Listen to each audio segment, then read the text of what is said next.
Hello, and good day to yous. Welcome back to Disco Elysium. God, I feel like every other stream I usually have something to apologize for, but no, it's mostly okay right now.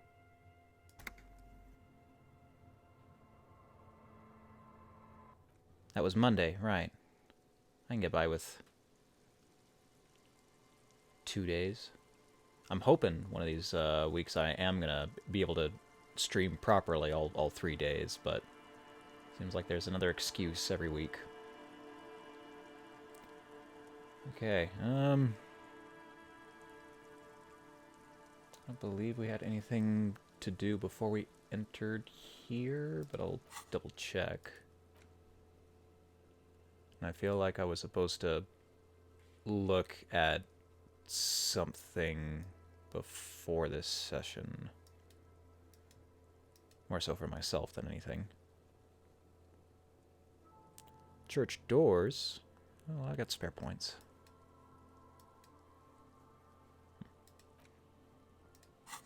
And a key. Heavy wooden doors, more than twice your height, stand shut in front of you. The rectangular sea-worn ornamentation appears in stark contrast to the padlock, carelessly drilled into the wood. The lock turns easily. You hear a click as the shackle pops open. Let's go. As you do, you hear the echo of the doomed commercial area, its black holes and dusty machines. Then the feeling passes. A great whoosh of air rushes into the dark innards of the church, as though rushing to fill a great vacuum. In the heart of the city. Ooh. Hear that every once in a while, and I could swear those are the lyrics to a song, but I can never remember what.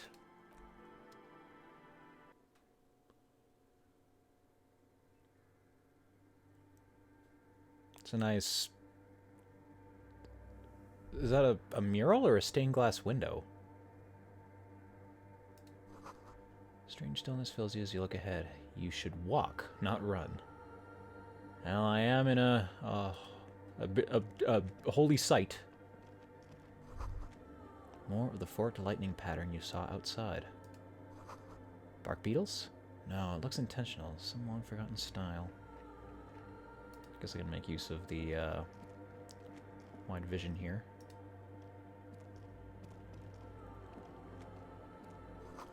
This grotesque wooden figure looks half finished.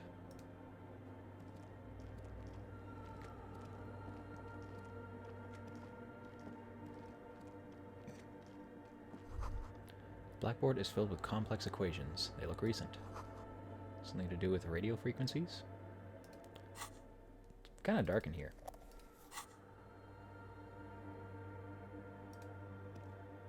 So the guys vacated the apartment building and just moved shop to this place? 2 decks of reel-to-reel tape spinning on empty.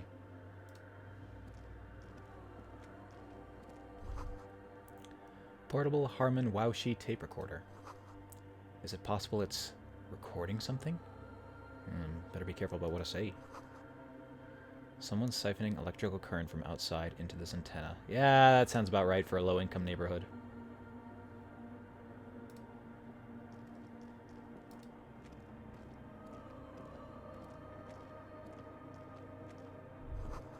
The bowl is filled with water. A live wire runs directly into it. The kids who were listening to, I can't remember what kind of music outside. They were talking about this, right? Everybody would come in here, stick a live wire into a bowl of water, and then they'd take turns sticking their hands into it?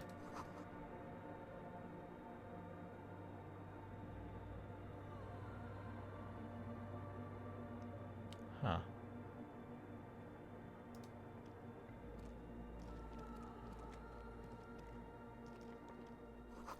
Spider has spun its web around this wood-carved pillar. It's, okay, it's on that one too.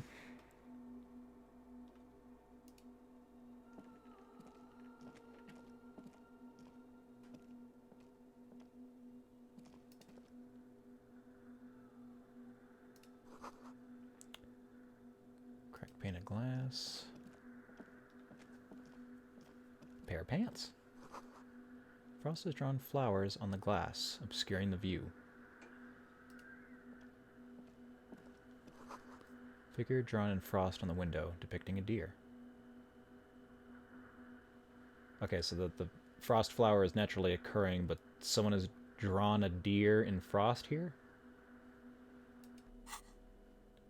I also see...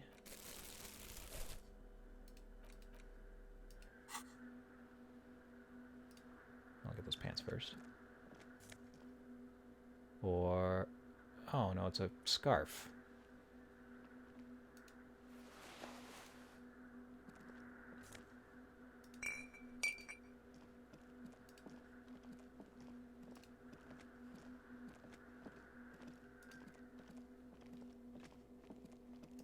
And a pair of shoes.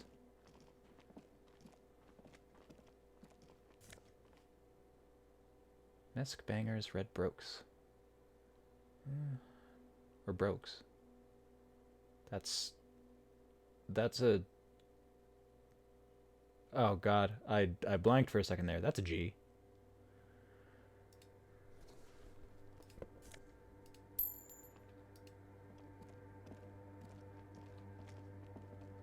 Another one of these things. A machine stands in the corner, watched over by the figures on the stained glass window. It's turned on and quivering with soft electricity. Another radio computer. And this time it's already turned on. These machines sometimes harbor traps, he thinks. Alarm systems and the like. Let's be careful. What is going on in there? We should leave. I doubt this place bears any connection to the case.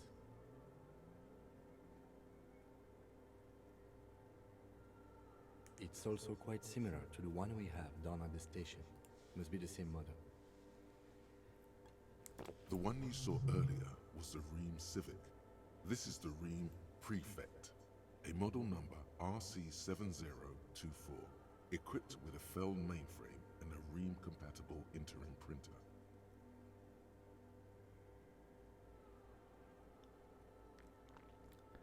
As long as I don't touch anything and don't trip on any cables. You see fluorescent play and print buttons on the keyboard. A hatch connected to the central compartment is wide open. The lieutenant says nothing. You see the machine's glowing frame reflected back from his diamond-shaped glasses. You're free to proceed. Behind the hatch sits a cube-like crisscross of filaments, smoldering in the dark like fireflies. Silver tape on the side says, in black marker, log, February to March. Another filament memory. Press play to talk with the repeater.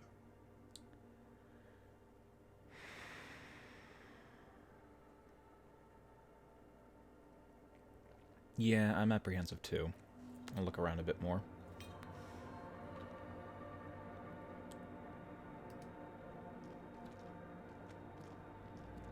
In white, silver, and apricot faience, the young mother of humanism stands above you.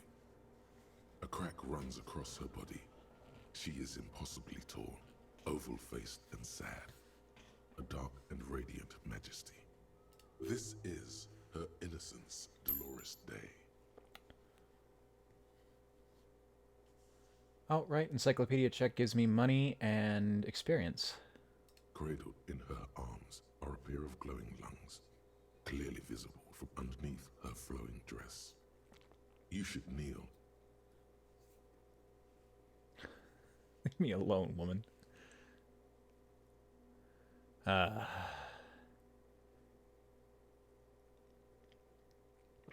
don't remember much about Dolores, and I'm not sure if Harry is much of a religious type.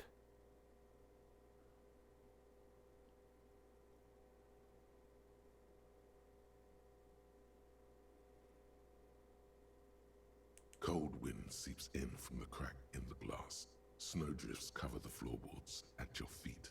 Above, you feel her multicolored eyes on you, inspecting you, as if under a microscope.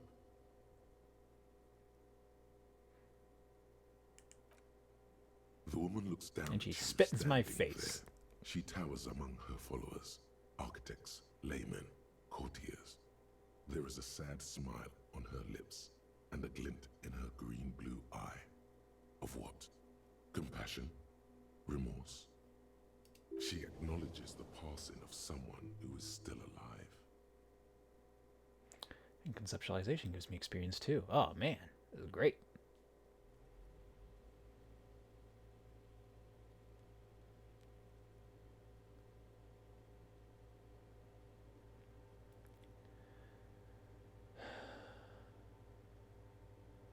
It's morning? As that terrible word passes through your mind, Howdy ho, Lieutenant Harold. draws an X-shaped cross from shoulder to shoulder. How y'all doing today? Your fingertips touch your chest 4 times as you stand in the apricot-colored light of the window.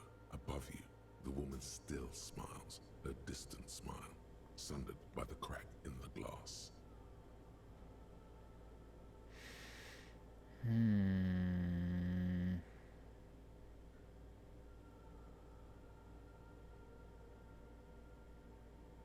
The old woman in the village was right.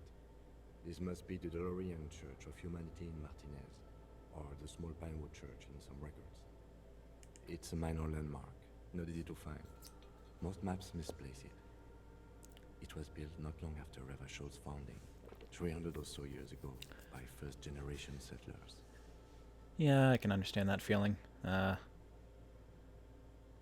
Rain does have a way of keeping you inside. We're used to feet of snow around here, so precipitation doesn't really get under my skin too much. If anything, I like the rain because it seems like such a rare occurrence. And it, I don't know, I like the world in the rain. It smells nice. It, puts things in a different perspective for me. But if you get a lot of rain, then something like getting a couple of centimeters of snow would probably be real nice. What else do you know, Kim? 7 Stave churches on the coast. Les Sept Sœurs, they call them. The 7 Sisters. Only one remains. The rest were burnt in the revolution or used for building materials. Can still be good in the rain, but yeah, it's really the after the rain that is enchanting.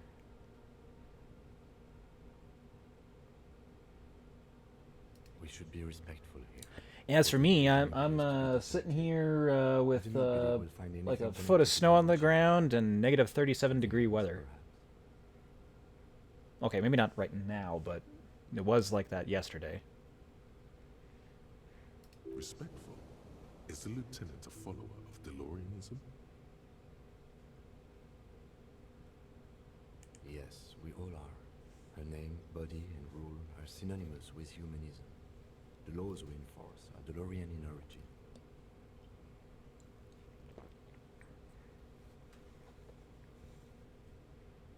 It's not spiritual, it's constitutional. The DeLorean system does not demand faith, only accordance. You're not a hardened practitioner. Okay.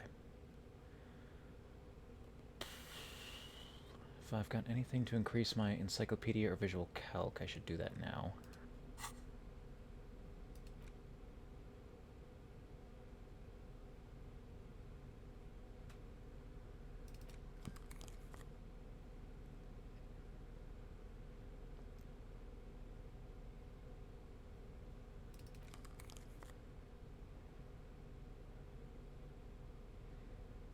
God, I've been picking up so much garbage. I don't recognize my inventory anymore.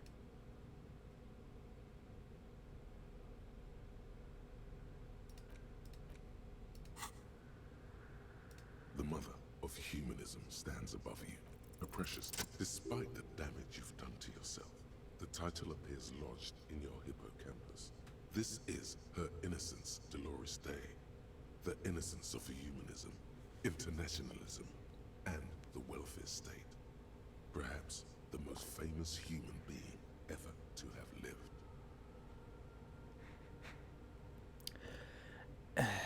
It's like really hard to organize too, because I could try to do it by stat bonuses, but they're gonna end up overlapping with stuff like penalties and other stat bonuses. I could just group them up by articles of clothing, I suppose, is probably the easiest way to do it. No amount of Commodore Red can wipe her sad smile from your brain thing. It has survived the deluge and haunts you still, and will haunt you forever, as it haunts all men. But what is innocence?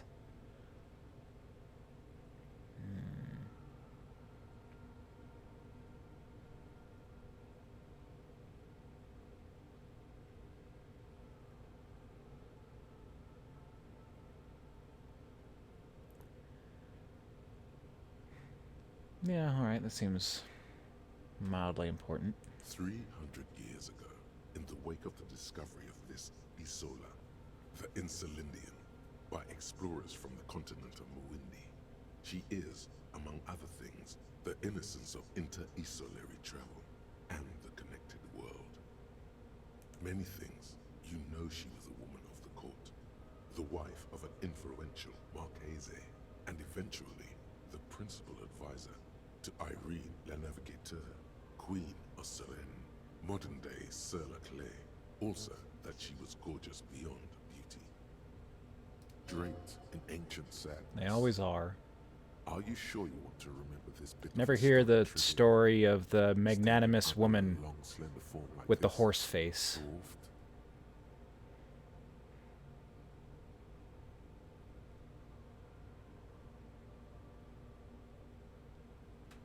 The past is a silo of sadness, fermenting. You should keep away. So emotional, Inland Empire. No, you must know.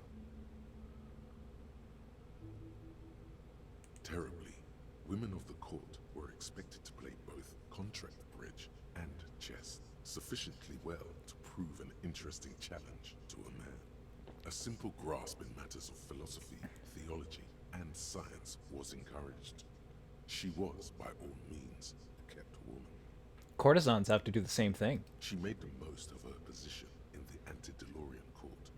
A court visited by the most prominent thinkers and artists of the day. In secret, she was becoming the era's preeminent philosopher of the state. A scalpel, a piercing gaze. She was an almost preternaturally magnetic and intelligent individual. To her contemporaries, she appeared out of time, a messenger from the future of the species. We all fell in love with her, head over heels. Even before she was declared an innocence, her influence was tremendous.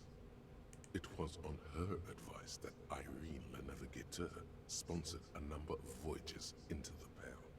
A costly, often tragic endeavor, ultimately vindicated by the discovery of the new world, the piece of reality you're standing on. She was crowned 2 years after the first expedition returned, setting in motion what is widely considered the greatest era in history, the DeLorean era.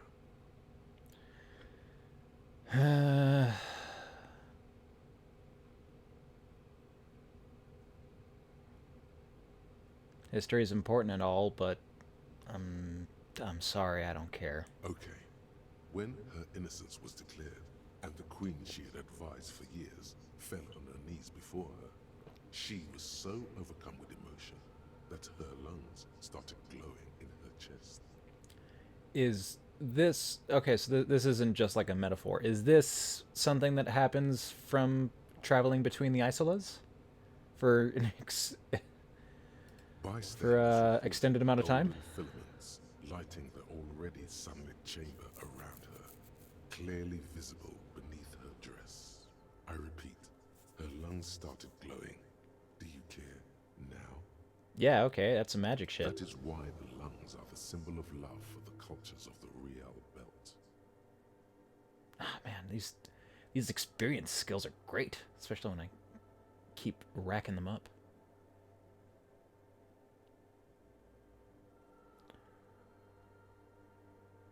Terrifying, is a term too emotionally charged for your semantic memory, or what remains of it. But terrifying. It's a simple word.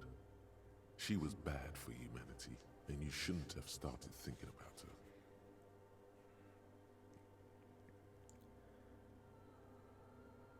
You already do. Although she's often considered to be the greatest human being to ever live, there was something ominous about Dolores Day, constantly surrounded by her terriers. She was the most socially secluded and least self-aware of all the innocences. Some modern thinkers would consider her a war criminal for the campaigns she waged against the Mesk state. And then there were the resettlement programs. The Mesk state tried to detach itself from Innocentic rule. Parts of the world were experiencing whiplash from accelerating into secularism. Her mandatory education programs and mass resettlement of upstream Marguerite were problematic as well. Dissenters were suppressed by a military force she called the Army of Humanity, suggesting those who fight against it are not part of humanity. Oh,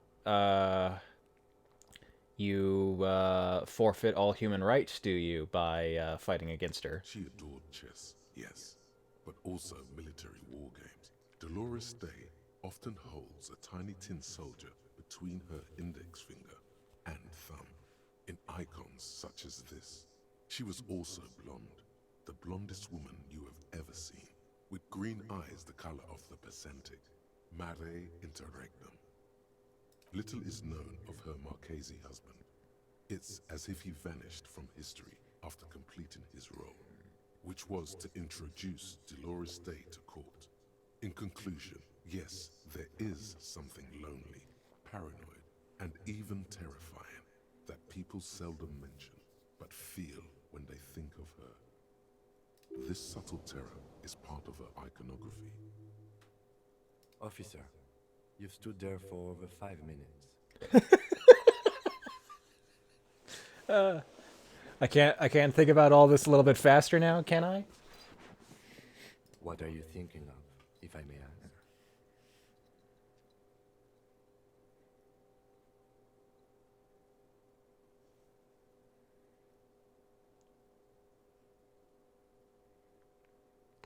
Yell, war criminal.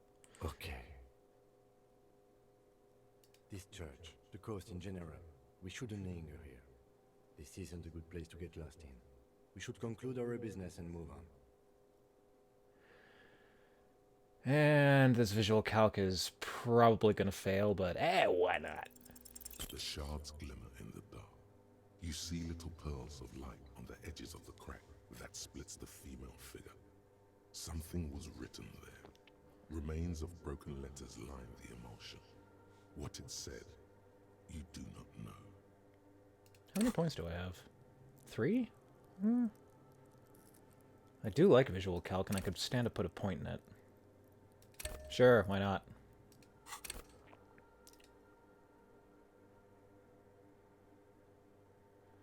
Oh, right.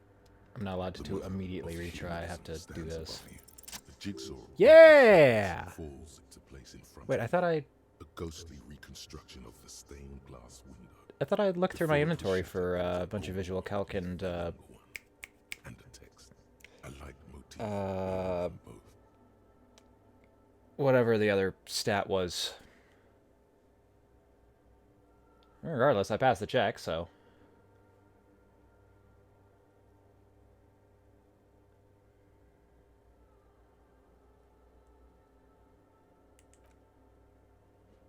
The escutcheon on her throne says, Irene the Navigator. She is depicted as an older woman wearing thick-rimmed eyeglasses, holding a golden rights apfel in one hand and a scepter in the other. This is the queen her innocence day advised. Above, she herself is whole. Small figures of wise men, common men, worshippers walk up the stairs to stand at her feet. Secret servicemen, 30 years, stand in a row guarding her. It must have taken years to produce this work in all its dizzying detail. Put on 3 pairs of glasses. Below This is a, both well, women, not these ones. I gotta get these. No, not these ones either. la vie, mort. Après la mort, la vie de nouveau.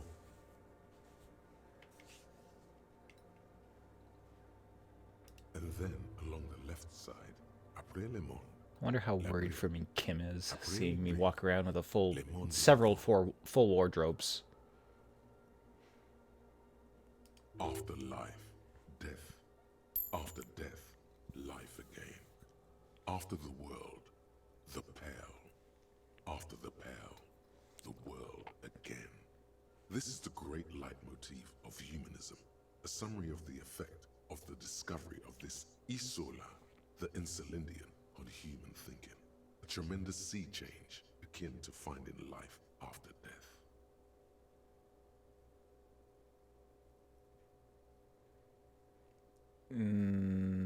Sounds like he's gonna cut me off if I mention that. Unknown.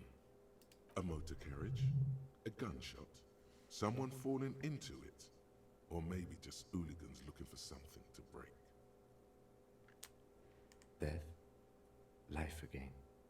After the world, the pale. After the pale, the world again. This exaltation is common in Dolorian sacralism. In the early years, it was even incorporated as the RCM slogan. No more, however.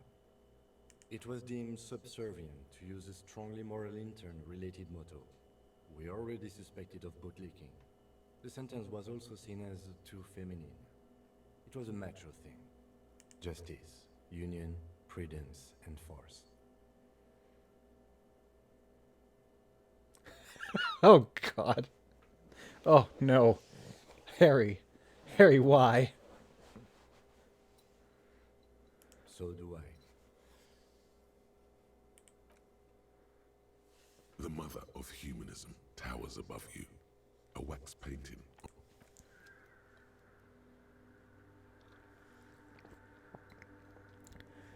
Oh, nice little history lesson. What else we got around here? Or am I good to move on from this?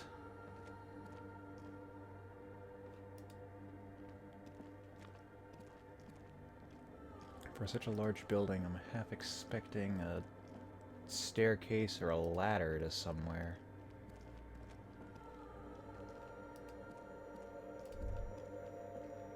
The silence in this part of the church, it's almost palpable. All the shifting matter and shuffling of living things is gone.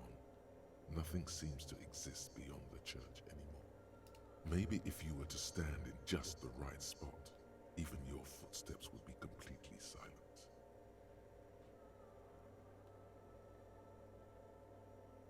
I hear a draft? I hear an echo.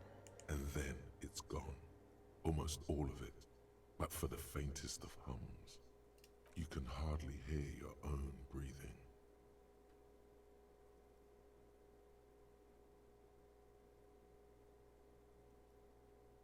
Your voice is barely audible. Not a howl, but the softest of whimpers. You produce a few muffled thumps, after which the silence feels even more total, somehow. The lieutenant points to his ears and shakes his head. Then he leans closer. Can you hear anything?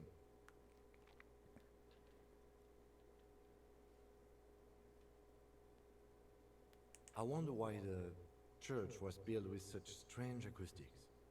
Maybe the church was designed this way to prevent boisterous activity, singing and dancing, on its premises.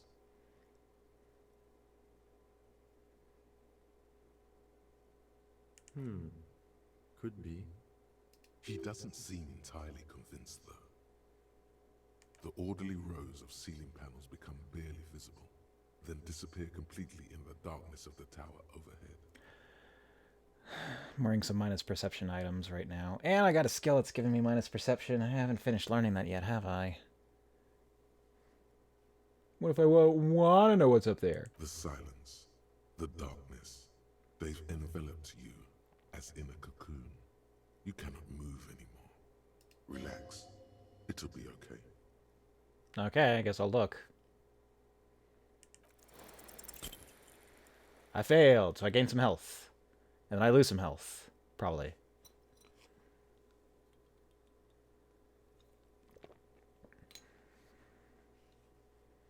Just darkness without end. It makes your head spin.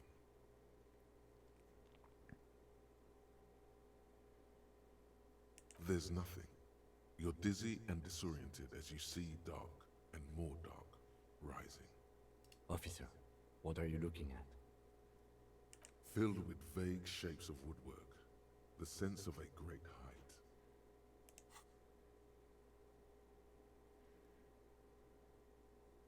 You see something hanging from the rafters, looking straight at you with dark eyes. Or someone. Maybe it's possible to talk to it.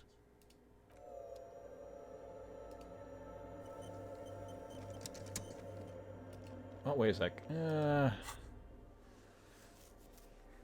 Instead of optimizing for one skill, let's look around what we got here. Penalty perception. My savoir-faire is real low. My suggestion's real low.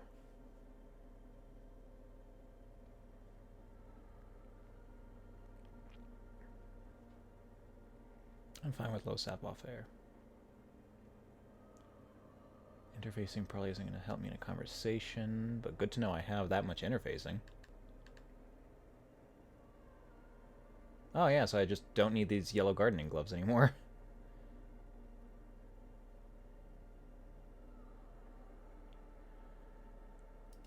Let's put on the half-light.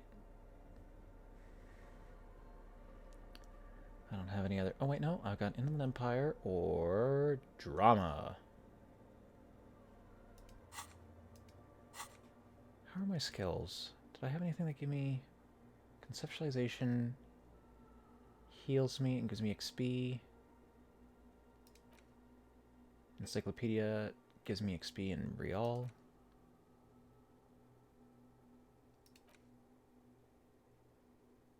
I get more experience for every orb.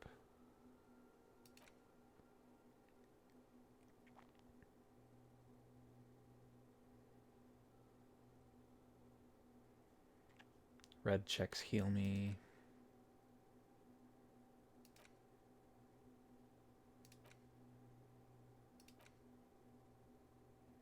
Okay. So the big ones are encyclopedia, conceptualization. Yeah.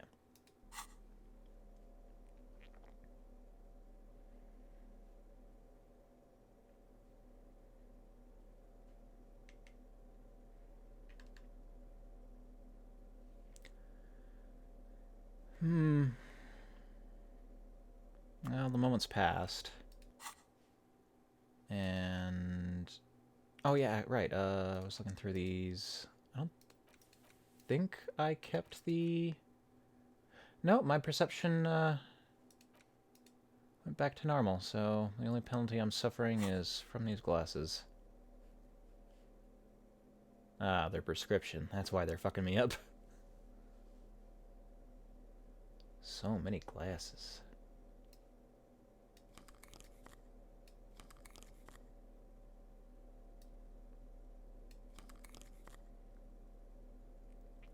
Jacket.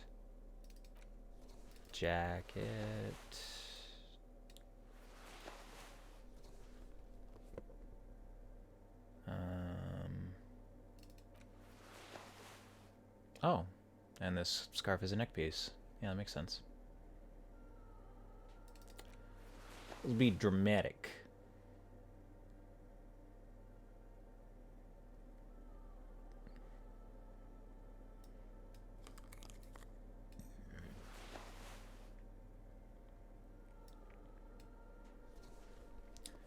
Pants.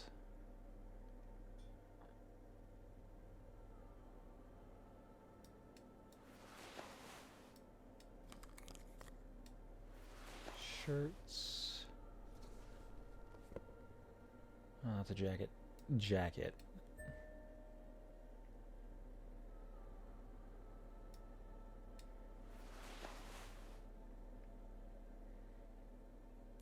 single hat.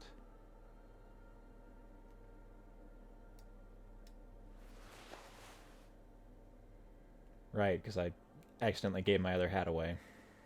Alrighty. Logic. Lose suggestion. More logic. Lose perception. In a conversation, how much do I actually need to see?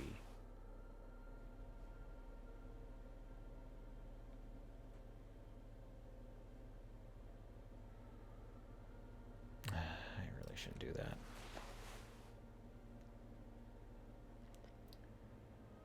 Empathy.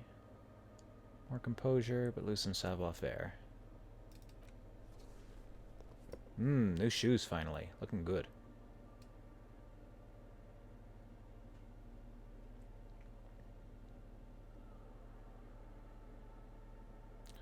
Logic, drama, or physical instrument.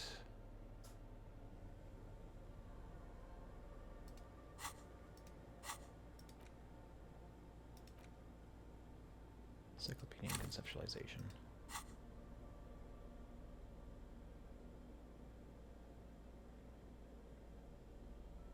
So penalty to suggestion's probably worth it. If it gets me more of those.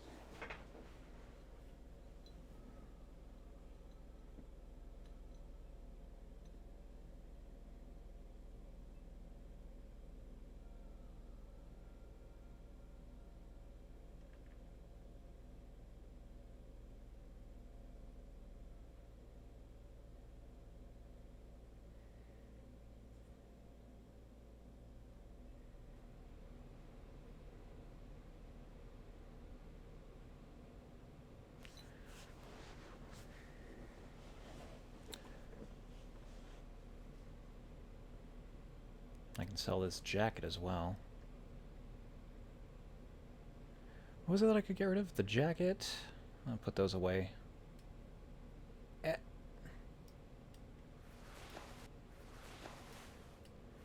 And I had something gave me 2 drama.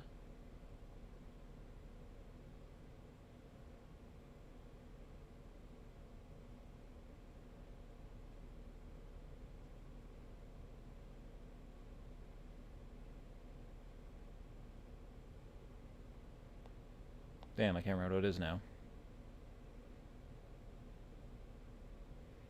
I'm also still not sure what these particular articles of clothing do exactly. Do I have Kingdom Conscience as a skill?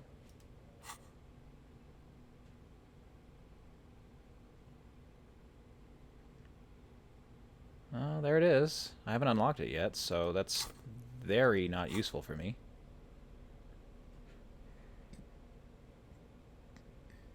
Ah, yes. Interfacing gloves. Put those down here, too. And I'll try to remember to sell those.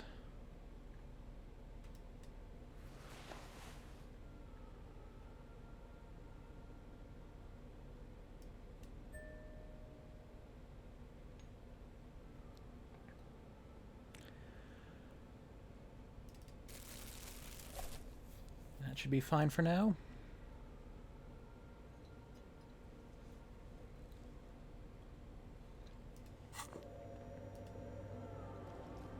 Is that a man? Looks more like part of the carpentry of the building came alive and is now studying you intently. The man leaned forward a little, fixing you with a steady, unreadable gaze, then speaks. Who are you, sir? Habitual alcohol use has made you into a scared little pussy, Holmes. But don't worry, everything's gonna be alright. You come to the right place. That accent is Villalobos, a peninsula in Mesk and a district in general. There's a sizable contingent of Villalobos-speaking Mesks in Rivershaw.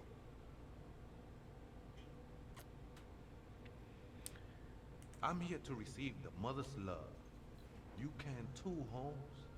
And when you ready, she will take your hand and lift you out of that despair at the bottom of that bottle. Shut up. It's delicious. This man is obviously a habitual narcotics user.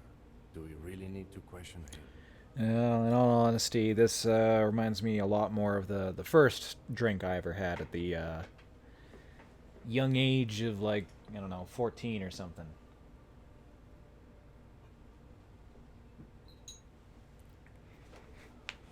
Horribly flat and flavorless.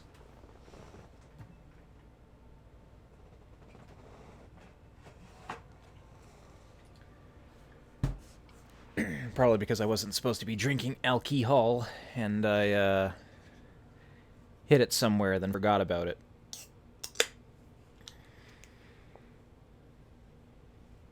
I'm put off by this religious stuff, he thinks. And maybe the ceiling climbing, too. It's all very hard to square with the lieutenant's own view of reality. Hey, and what was that about? The bottle again? You haven't even drank that much lately. Lay off it already. Sheesh.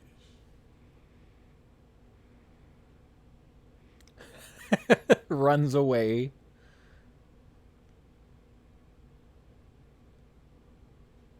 Oh, yeah, sure.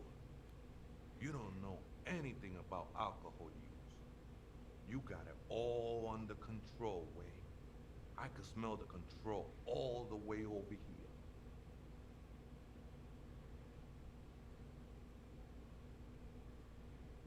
Something white. White and sad.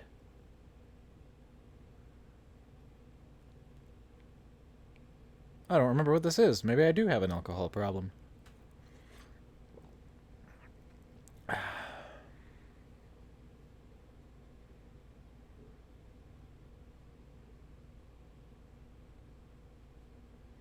But no, Harry's been very, very good. He's had a couple of, or a smoke to help him focus on things. I know it's hard to admit that you got a problem. I was like you once. Couldn't take an honest look into my own heart and see I was in pain. You know, actually, since we're here, you may want to pay attention to what the ceiling climber is saying. Kim, don't encourage. Are you against me too? Look at these crazies. What is this shit?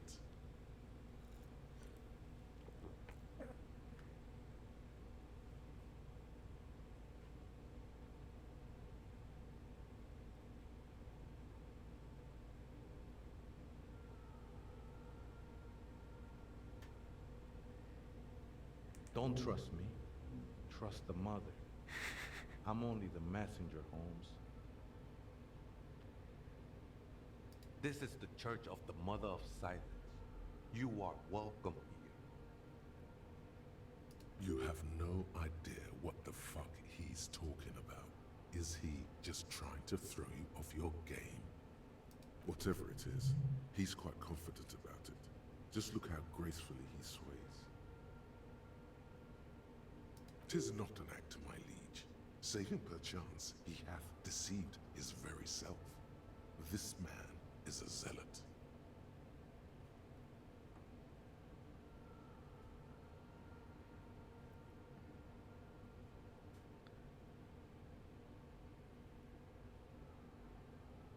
Other spooker? Oh, esa viejita es muy estudiosa. Don't know, Holmes. Viejita is grandma?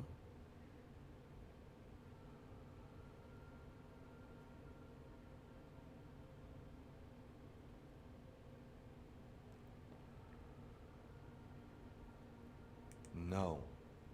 I just call her viejita because of her clothes. She's actually quite young. Or maybe not that young. Age is just one Librarian of the type, maybe? Or woman in her late 30s, early 40s who's given up on life and has bought like 6 cats. That's what I said, Holmes. Don't really follow her comings and goings. Just see her typing on her computer now and then. We got different interests. I'm afraid not, Essay. You just have to wait until she comes back, Or search through her radio computer.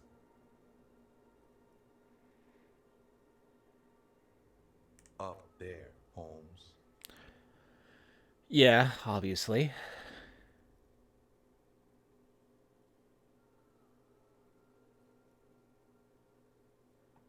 The I don't I don't think that it being a church has anything to do with it. And it's just squatting in an abandoned building. I got bigger fish to fry. The sinewy figure lingers on the wooden beams, blending into the shadows. This is a special place. There's a perforation in the world up there, a way out into nothingness. This church was built around it for purposes of veneration.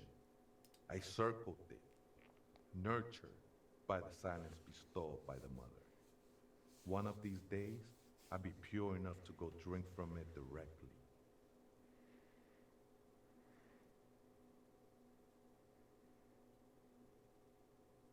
I'm a seraph, Holmes. I sing the mother's glory.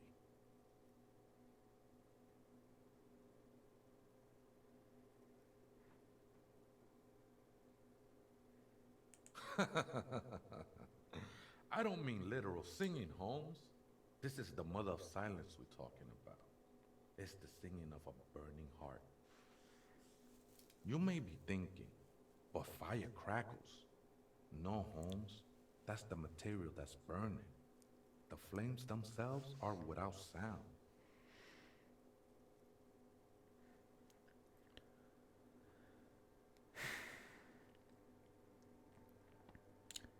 Yeah, often do consider the immaterial property of fire.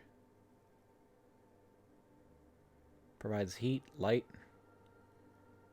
varied source of energy, but intangible.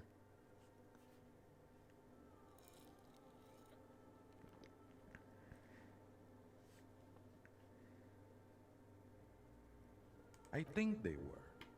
A long time ago.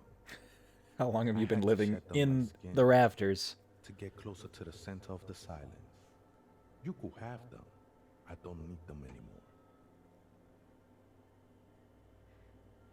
They look pretty dapper,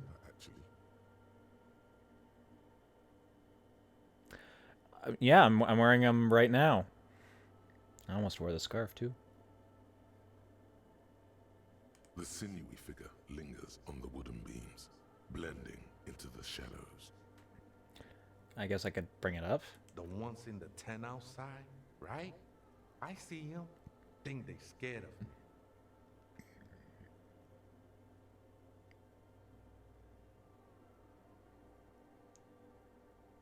Nah, man.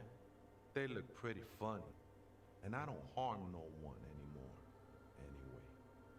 Though he used to, a long time ago.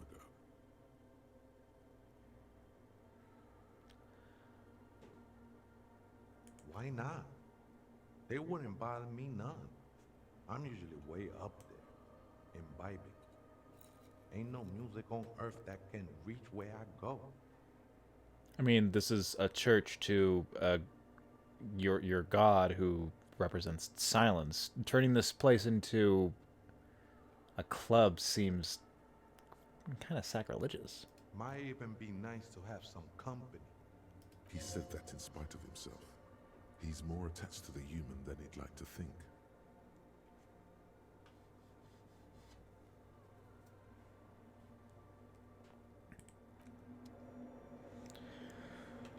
All right, well, that guy's here, I guess. Oop, did not mean to run. It's just so reflex. Well, I mean, he didn't say I couldn't touch the device. Hey, her Innocence Dolores Day liked little figurines, right? Liked holding little men between her fingers, remember? Why? You have the Headless Falcon Rider figurine. You should give it to her. Win her back. Is it? I did forget to look at this. It has been brought to your attention that you're an alcoholic, that it's a sickness, and it's killing you. You're crawling on your knees through life, your booze-filled belly dragging on the ground, your brain now fuzzy, now in overdrive, your hair sticking together with today's cold sweat and yesterday's vomit. Perhaps they're right. Anything is better than this, even bone-dry reality itself. Maybe you can quit. Oh no. I lose some physical instrument from from staying up. Yeah, sure. Why not? More thoughts, more thoughts. Now, what was I doing? Oh, yeah, I had like a task or something to do with the little figurine? That doesn't seem right.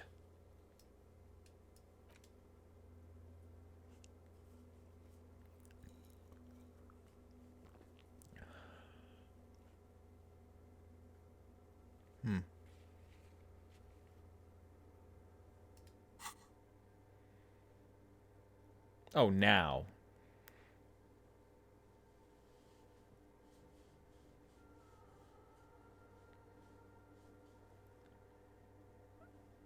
What? The Dolores Day? Have I Don't fallen be so pessimistic. out of favor with Love her? doesn't die that easily.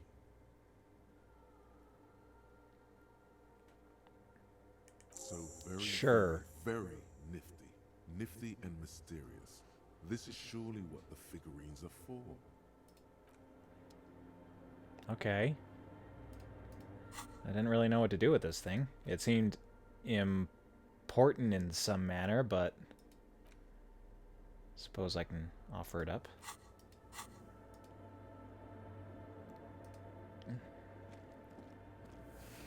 The mother of humanism stands above you, a precious and complex wax painting on a single pane of glass.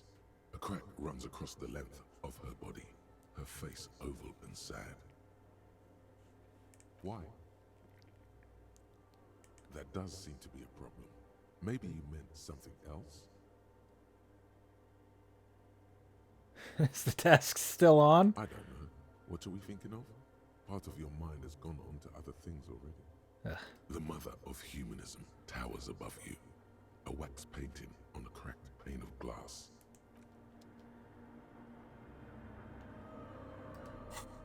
But how am I to give her the thing?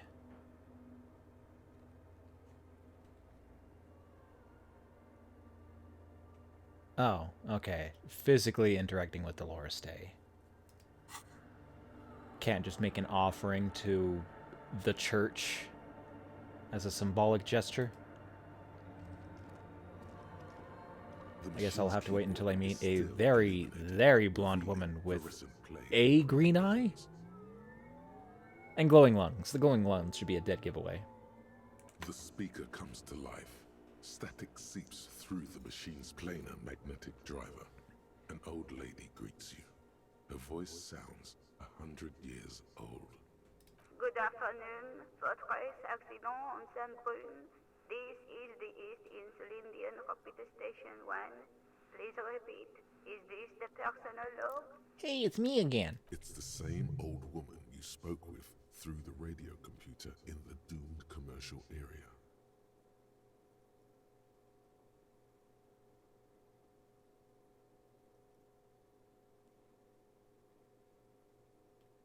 I have two machines registered to this company name in Martinez. One on Saint-Brun, the other on Rue de Saint-Ghislaine. Saint-Brun, that's the church. And Rue de Saint-Ghilaine, that's the doomed commercial area. Anything else I can help you with? Good. Please repeat the password. Oh, Let's look around. There's no use trying to guess the answer. yeah, still don't got that. Maybe he knows something.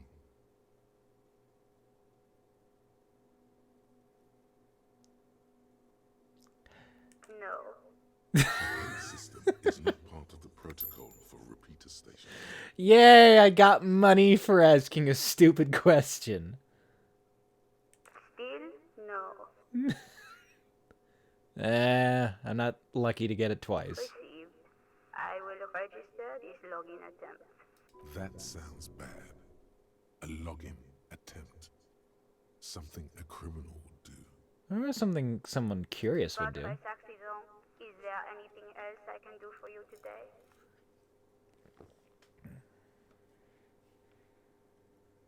Goodbye, votre accident. accident. The machine's keyboard is still illuminated, revealing fluorescent play and print buttons. I'll go ask this guy about that first before I go doing anything else.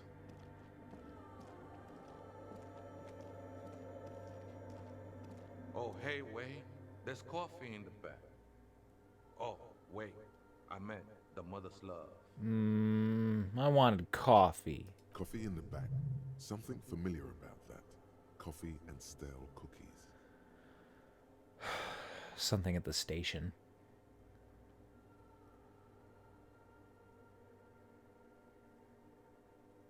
Look, man. I'm at liberty to talk about the sacred blaze of the mother's glorious heart, but not about the coffee. Too many Why times does no one I ever said want to talk about the you coffee? need it for something. Surveys are a good way to fish for personal information, especially in the name of public safety. Reptile brain, is that you?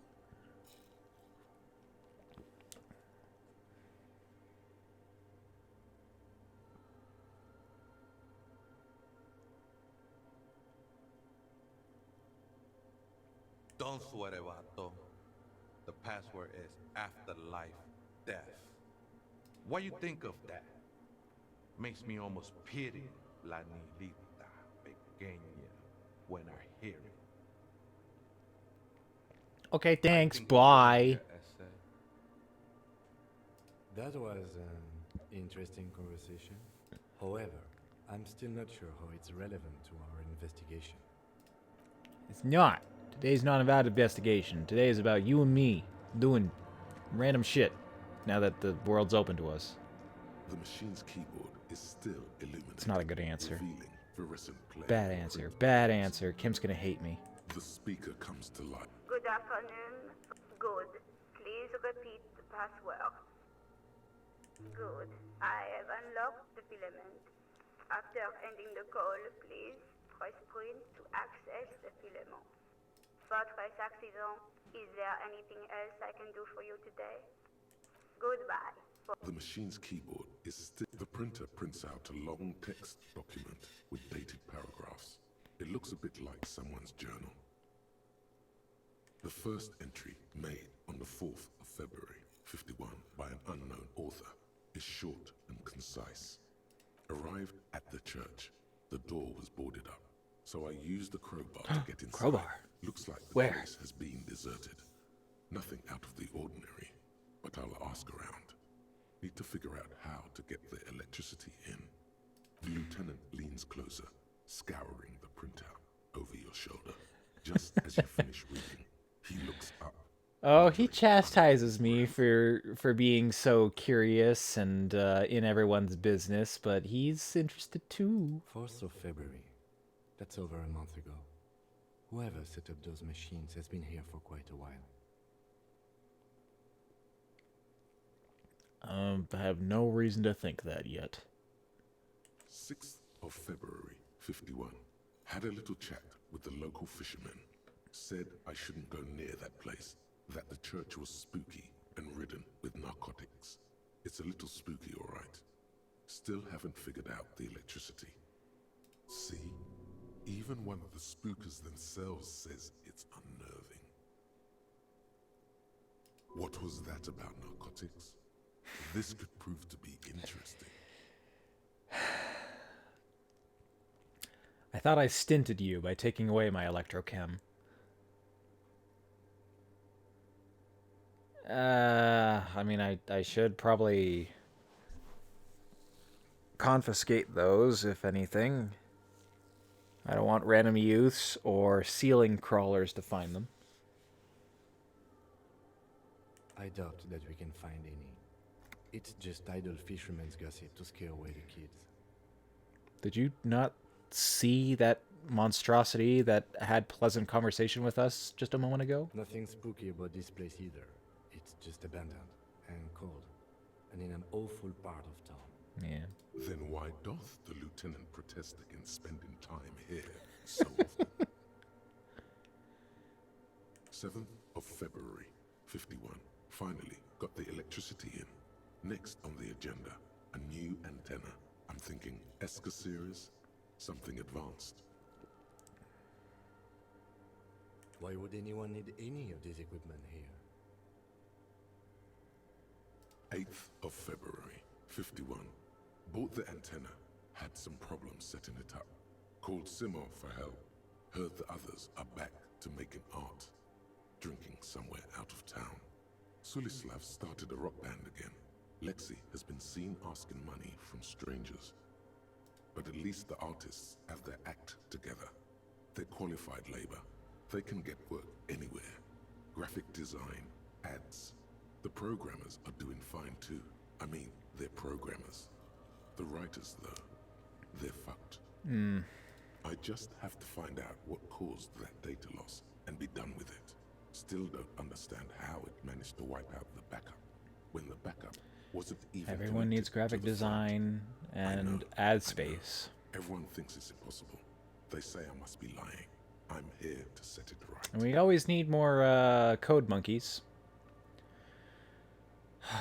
Writers, on the other hand, even at the best of times, get fucked over on a daily basis.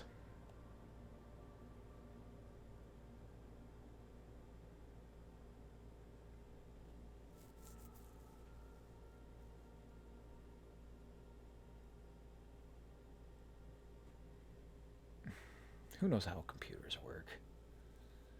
I've had the weirdest shit happen with my technology.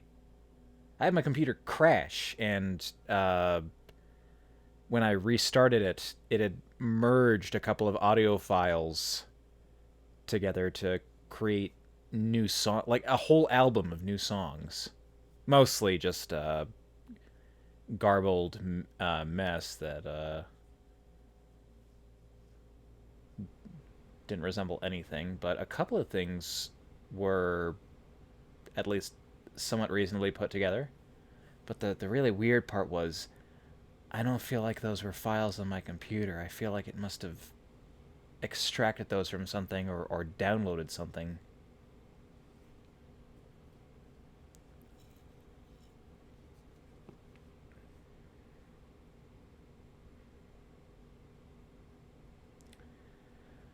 Are these all the people in that derelict or the doomed part of the I town? think these people worked in the radio computer games business. The one we saw in the Doom commercial area. They must be our former co-workers. Yeah. Seems like something to do with radio computers. Unfortunately, I don't know enough about them to understand what the author is saying. Something about the backup data getting destroyed, and how everyone thought it was the author's fault. Let's just keep reading. 12th of February, 51. Brought some food from the grocery store. Apparently, there's a strike going on in the harbor.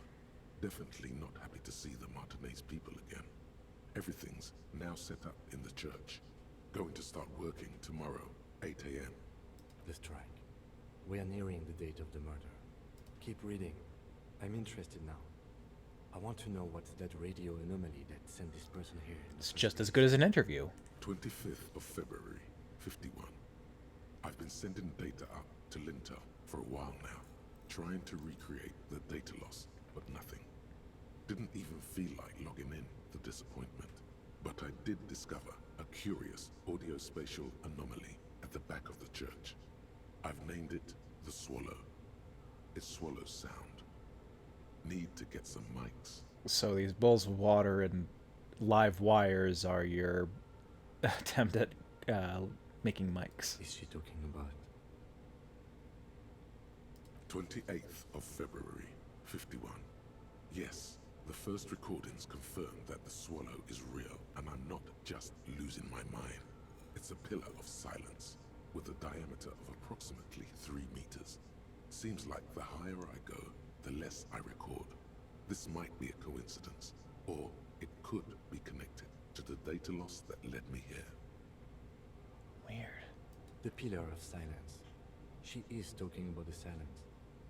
Is she suggesting it's more than just an architectural quirk? There have been noted sightings. I'm not sure, can you cite something that you really couldn't see but have to experience, like hear or feel? regardless, there have been noted sightings of anomalies like gravity shifts in very select places, and it's where you get all your like houses of mystery in backwoods parts of the mid states.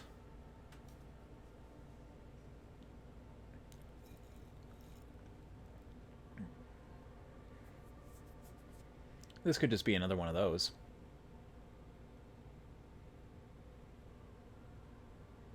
Yeah, mystery spots.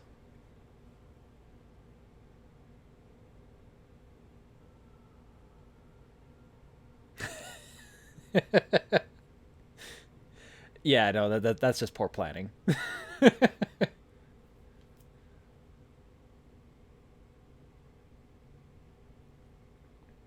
lieutenant doesn't answer. He follows your gaze, studying the basins. The water shines in them. No ripples. March 51. Some kind of young disco men have appeared next to the church. I've been trying to record the silence to find the epicenter, but now it turns out I've also been capturing the future of dance music. One neo-disco song. Oh God, please tell me you have a recording somewhere. Fortunately, the song is so monotonous, I was able to devise an algorithm to factor it out. The other day, one of the disco men came in. Before I could even say hello, she got scared and left. Good. I don't want anyone distracting me from my work. That disco man must be a cell. The girl on the ice? Sounds like her, yes. March 51. I got a call from the repeater station. Someone has tried to access the radio computer in our old office in Martinez. That me. Can't do anything about it. The storekeeper still doesn't want to let me inside the building. Thinks I'm part of some kind of curse. How Martinez of her.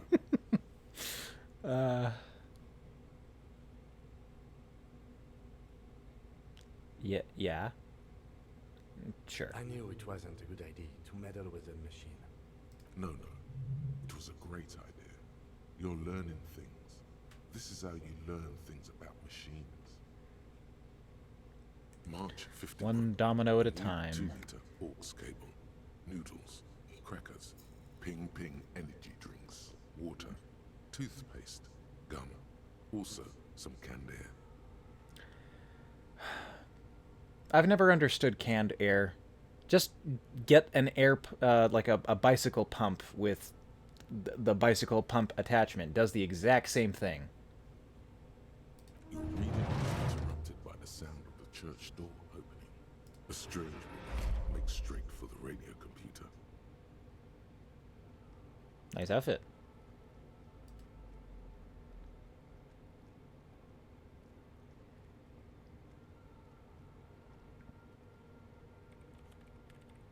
Breaking into my radio computer, I see.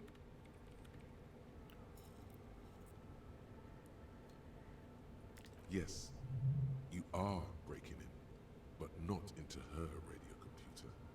You're a master circuit bender. Am I claiming ownership to this now? I do apologize for the intrusion, madame. We are with the RCN, you see.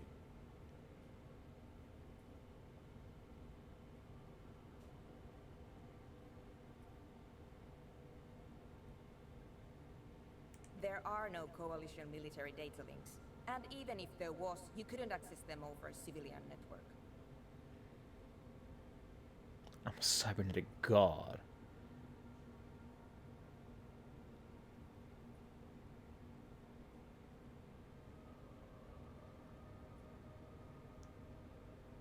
That's nonsense. You're just a police officer. Now please give me some room. I need 2 seconds to see that you haven't destroyed anything. We should talk to her after she has rebooted the machine. Well, how long is that going to take?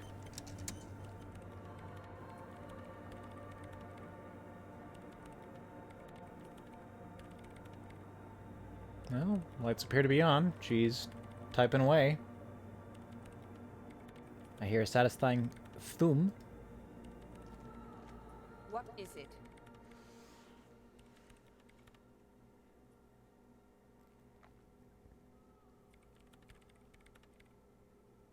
Yes.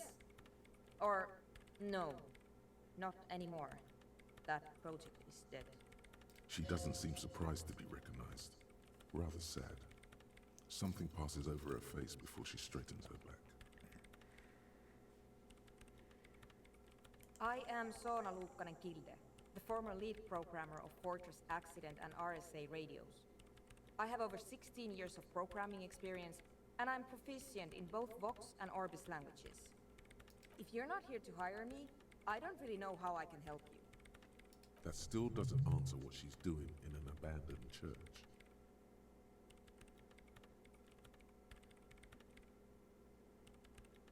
You really like those questions, don't you?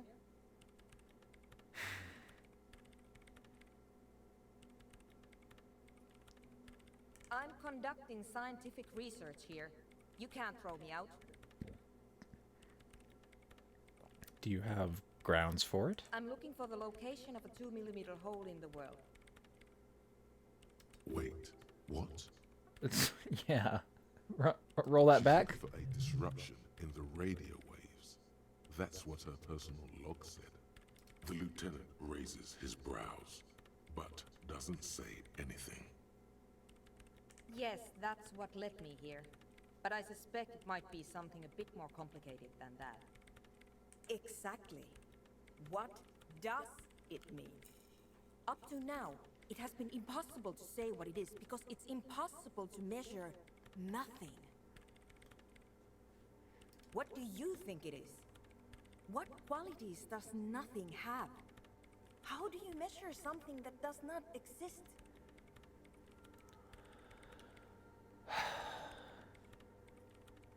You measure the absence of something. But if you're comparing nothing to nothing, then...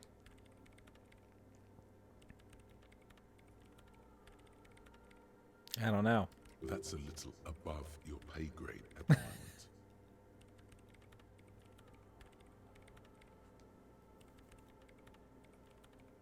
I want to go home. You measure it by its surroundings, by that which does exist, which is what I've been trying to do. I've tried using hydro transducers to record the silence, to find out where it begins. Hydro transducers. So that's what those water basins are. Devices for recording sound through water. But honestly, it's not progressing very well.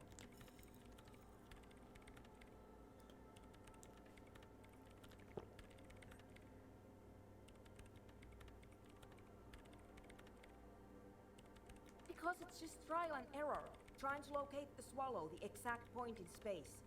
And I don't have a... You know what? It would be really helpful if you could just stop talking and let me work. Okay. Great. Thanks.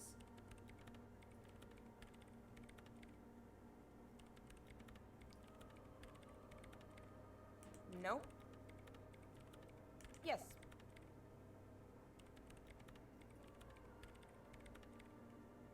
No, you're right. I'm not.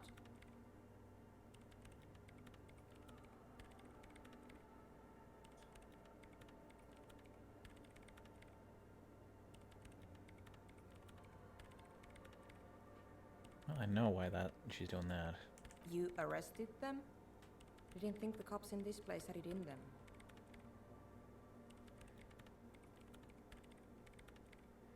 Yeah, I finally did something cop-like. That's right.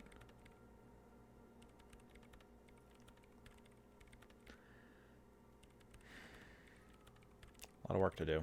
I brought them here. These are my machines. Please don't touch anything.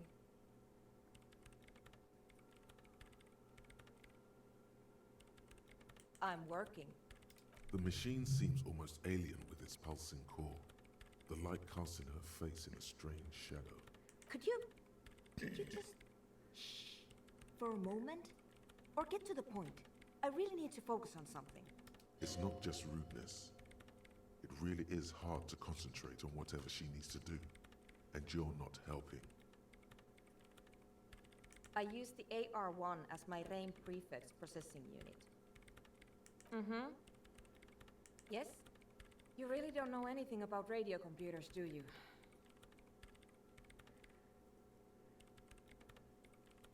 Alright. Well, all radio computers perform operations up on air. So in order to gain more processing power, you need to invest in a good antenna. On the front, the unified front of radio waves, licensed and controlled by Lintel in the East Insulindic region. It's all around us. That's what on air means. Like love. I guess it is. So far I've been quite satisfied with it. Martinez is an unstable region with bad coverage, and the operation has been surprisingly stable. But it's not the cheapest one on the market, so I wouldn't recommend it for your regular red tape operations. Fraser 1000 is a foolproof line for civilians. Anyway, you should do some research before you decide to buy anything. Ask around, compare the prices. There are many milieus dedicated to that sort of thing. She liked telling me this. It calmed her nerves. Great. Yeah, I'll leave you alone to that. Nothing like rapping about tech.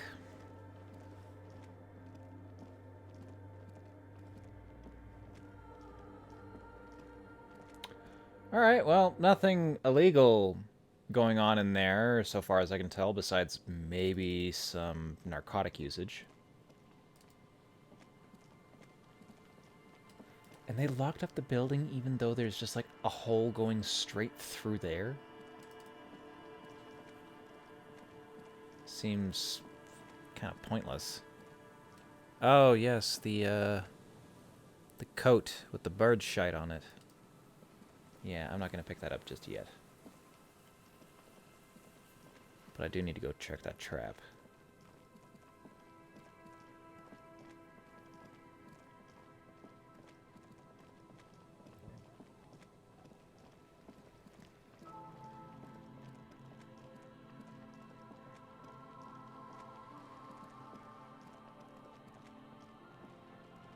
Although I'm not entirely sure where I am.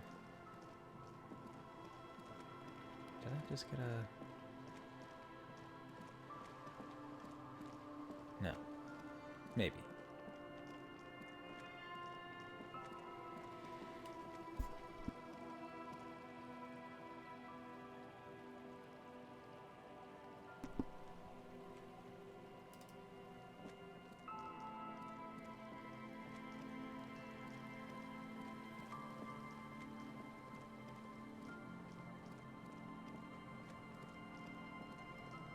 Okay, wow, yeah, no, it really was here.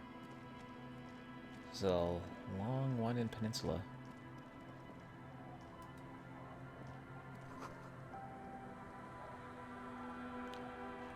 In the fish?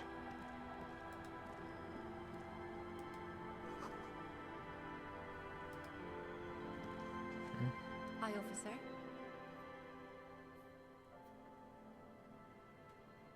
Anything I can help you with?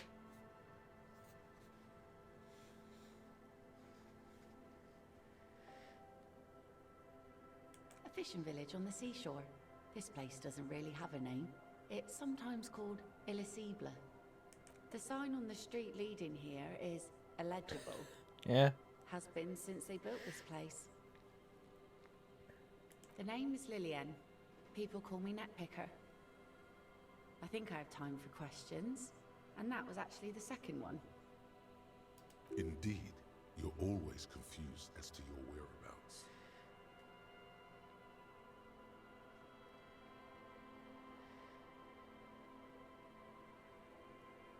Like I said, fish mostly. Sail the waves, take care of the kids, pick nets. Right now I'm tarring a little skiff.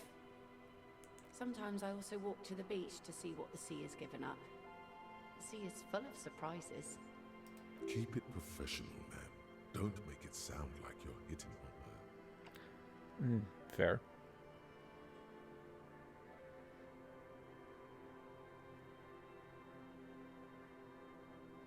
Fine by me.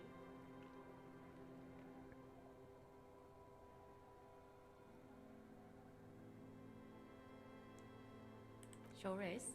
The sun, I call her, coated with a fresh layer of tar just yesterday. It'll take some time for it to dry, assuming the sunny days continue. Oh, this is what passes for sunny around here?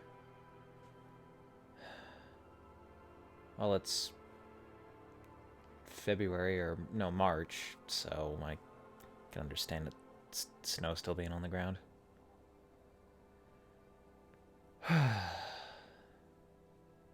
I've personally nothing against cold climes, but I'd like more spring and autumn.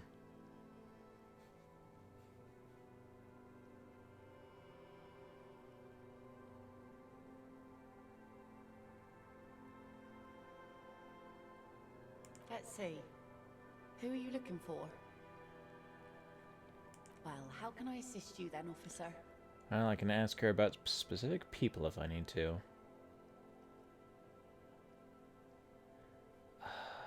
I don't want to give anybody the signatures. I want to forge them, but to what ends?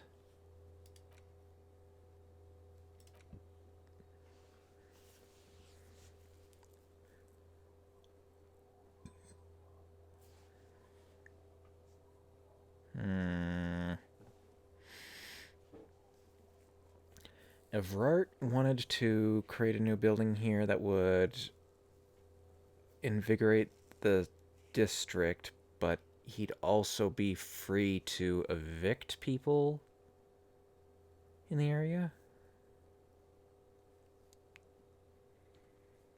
Or they'd be locked into something. I can't remember the details. It's been a while.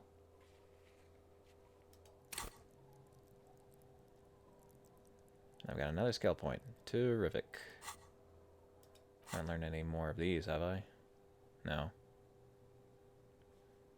Ooh, full day. Unfortunately, the factory sold this one with a 3-year warranty instead of a story. It's to intimidate folks, mostly. It's a regular mass-produced sword, like a shovel or an axe. Nothing fancy, just for intimidation. From time to time, people need a lesson in respect.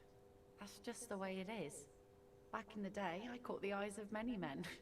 And believe me, men need a lesson in manners from time to time.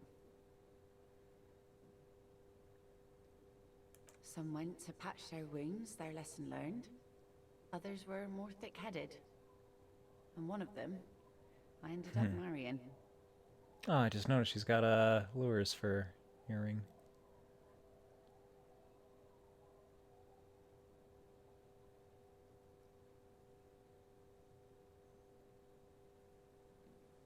Gone.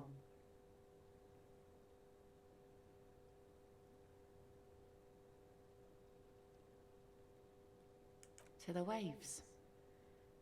The sea took him. It was a long time ago.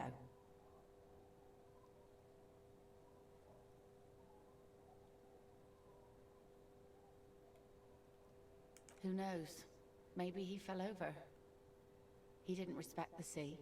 Went out there, drunk like a skunk, and sure enough, one day the boat was found floating empty. The bloated corpse turned up 2 weeks later. Now, before you tell me how sorry you are for my loss, know that it was 4 years ago, and I've moved on. There's only so much mourning you can do for a drunk with sinewy muscles. She really liked those muscles, though. It's in the way she pronounces sinewy.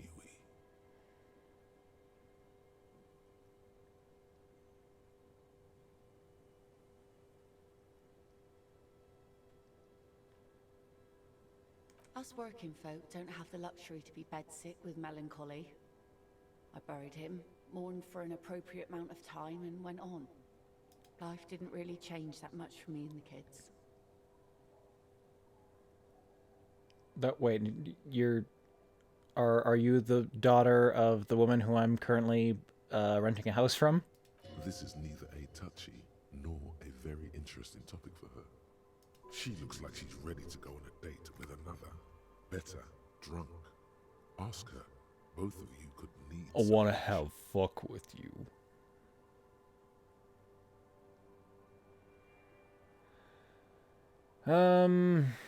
Yeah, I'm gonna hold off on anything else. What did that... This.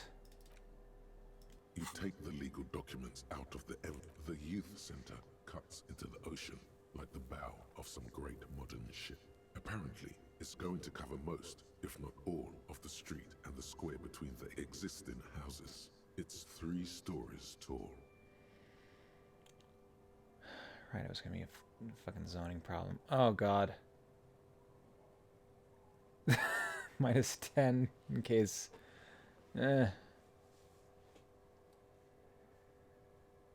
Yeah, I guess I'll just forge that later. I got it. I know I wanted to, but I can't remember why now.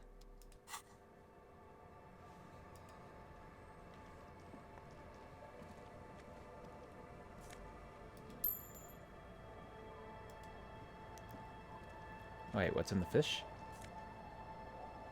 Oh, boots. Okay. I'll take some perception boots.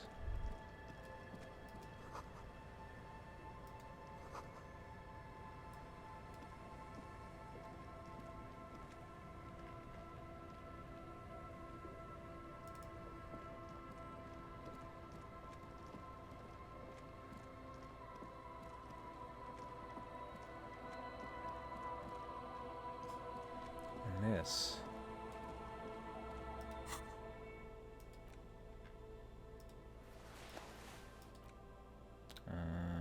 Crowbar.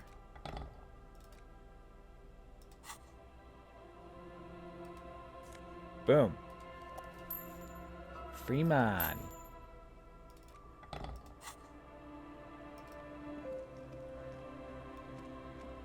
Oh no, wait, you guys were here before. Did I just fail? Oh, maybe they weren't.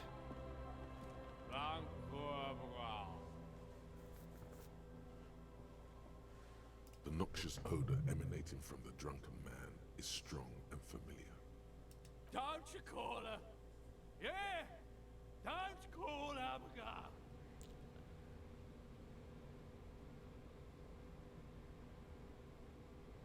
Uh-huh. Abigail. Don't you fucking call Abigail. I can't get anything out of this You're guy. not going to get anything out of this guy. He's too drunk. Never thought you'd see such a thing in your life. But this guy's a little too drunk. Electrochem? Is that self-control?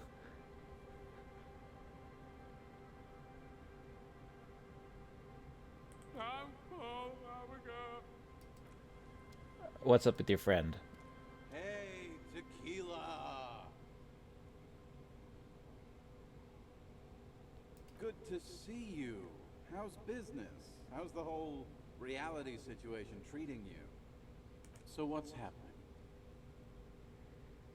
Yeah, Tequila Sunset. How are the, high-concept, reality-based adventures proceeding? How do you know about that? He says it like it's obviously your name. Like you call someone Billy Brunel or leader of the 4th Street gang.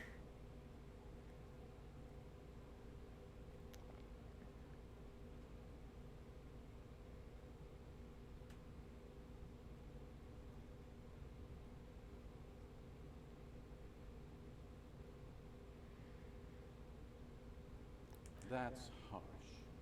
I'm like 3 or maybe 4 years into mine. Wait, no. Make it 5. Things aren't going super well for Idiot Doom Spiral either. Haven't found those keys yet, haven't won that great piece of ass back. No word from my business buddy. He's in his own game. Idiot Doom Spiral, huh? This is bound to be a good, high-concept conversation. At last. Yeah, give me the XP.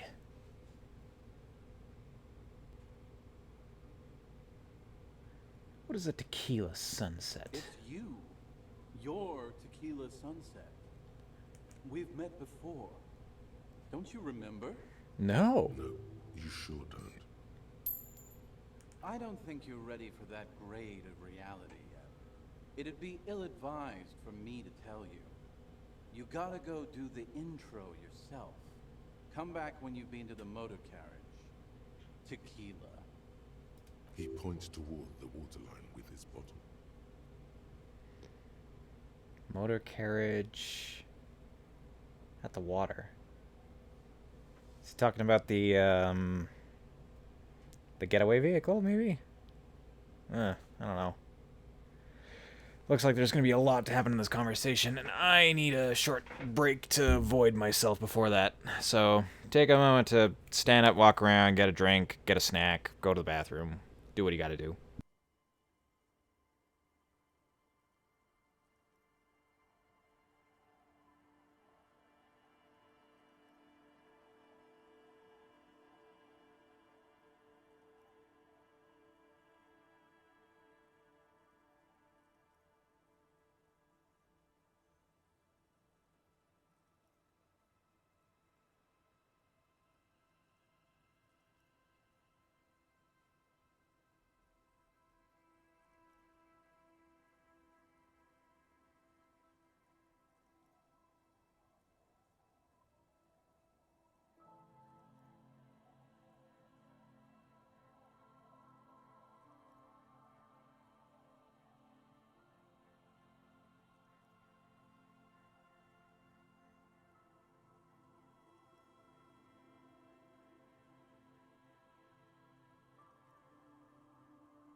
And we are returned. Now, back to this riveting conversation. Rife with free experience.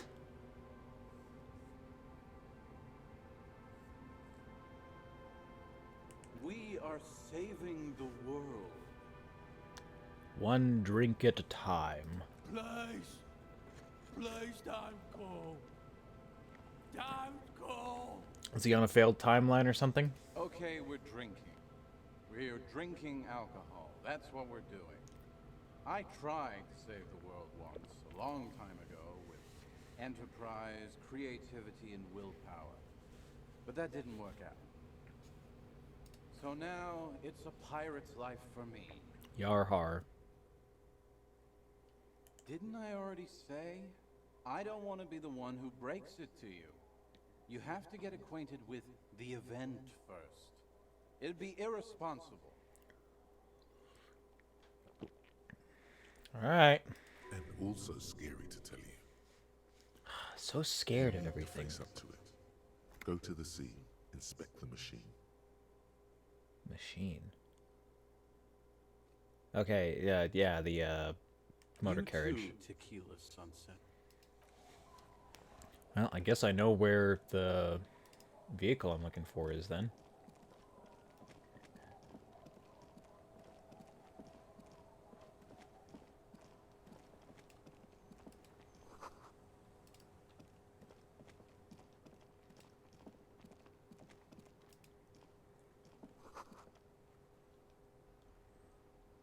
Ah, yes. Right there. In the ice.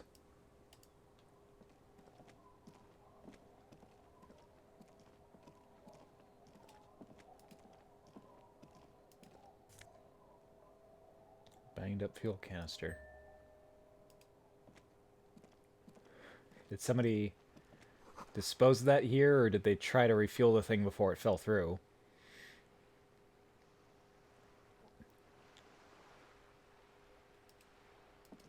Nope. Money. Money. Okay.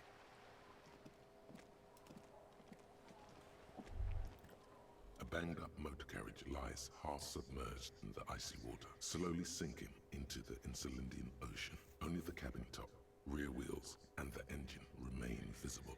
Man, you did so well, guy, getting over the building, across the sign, and to the other side of the river. It must be cold and lonely down there, in the icy water. Empathy for a car. The seawater has already started to corrode the metalworks. Remember the tire tracks in Martinez? This is where they were leading. It appears to be so. I agree. We should definitely investigate. Like, yeah, we're on a case right now, but this seems somewhat important. You get a sudden sinking feeling. Stomach acid comes up as you look at the motor carriage in the deep, dark, cold water. Why the doom and gloom? It's just a sunken motor carriage. Some motor carriages are bound to end up in the sea. The logo is too deep in the murky water. You can't make it out, but you do see a monkfish float by. Delicious. Wasn't I able to recognize the make and model of two potential vehicles based off of the tire treads alone? What do you mean I need to see a little sticker to confirm what vehicle this is?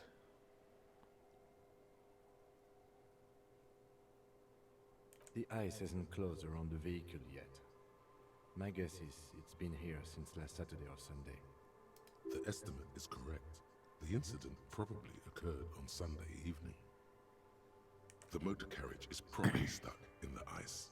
Getting it out would require a team of specialists. A winch? And a nice sturdy tree. A single day in the salty seawater would ruin most vehicles, but this one looks worn even in places the salt water hasn't touched it. I was insistent about this guy's name, and I'm still not entirely sure who he is. What should we do? Let's wait for the low tide and see what's inside. Great idea. Then we can get the things inside. The Joyrider must have left something good inside. Guns, papers, maybe a cool jacket. A Joyrider jacket. A Joyrider jacket. You feel a strange connection to this Joyrider. Maybe he's from some kind of Joyriders district and likes blue and white racing livery, like a cop would. I don't know. An hour or two, tops? Sit on the swing? That seems like a waste of time.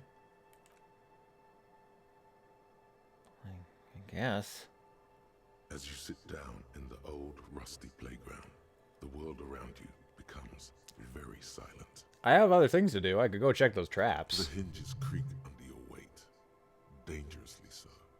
Nothing but the sound of seagulls high above in the sky, echoing like distant laughter. Ice cracks around the blue motor carriage in the sea. The tune on your lips forms a strange yet undeniably beautiful contrast with the surrounding bleakness. The lieutenant gives you a quick glance, then, still looking straight ahead, he joins you with a higher pitched and slightly more melodic trill. Ah. Two birds on a wire, whistling by the seaside, looking at the water and the sunken car. And I was so worried at one point that I would die of, insanity, I suppose. The wind blows. In the distance, behind the church, some vagrants are having an argument over a bag of tear they found in the reeds. Further away, a flock of seagulls lands. The clouds pass in the sky, and the shadow of the swing moves like the hour hand on a timepiece. 30 minutes have passed. Looks like this might take a while. Time to present a good topic for discussion.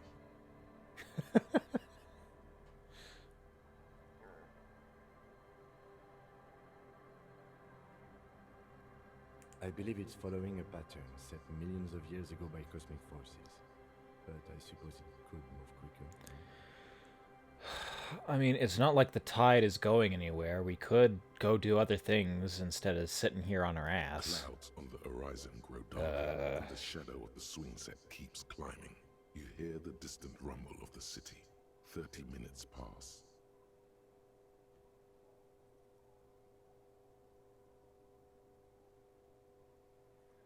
I think I'll ever find my gun. God, I hope so.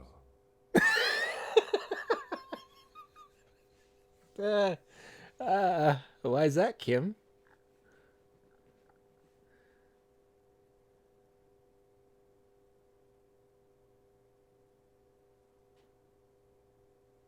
Your voice echoes on the water, strange and out of place in the environment. We're just moving on from that. Kim doesn't want to entertain the idea.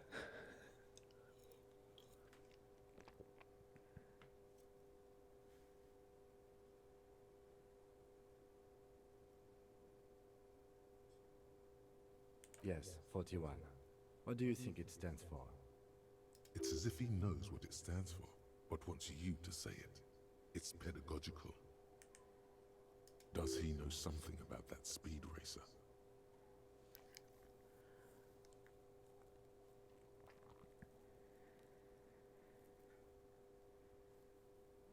Small fish, this one.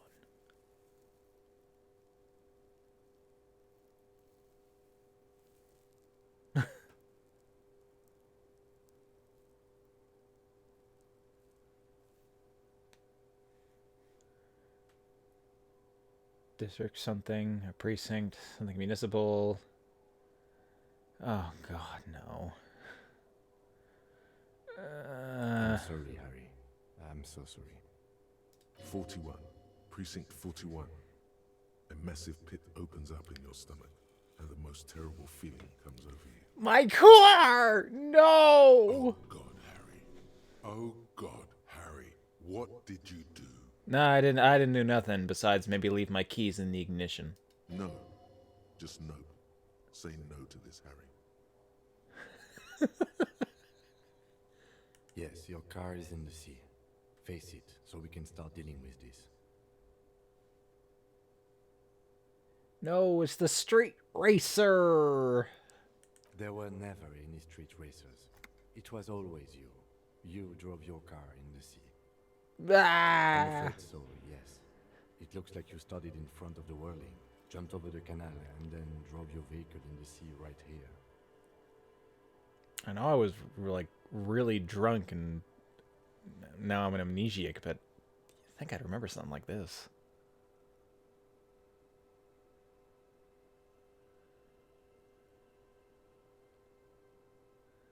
I wanted to be Jacob Earl.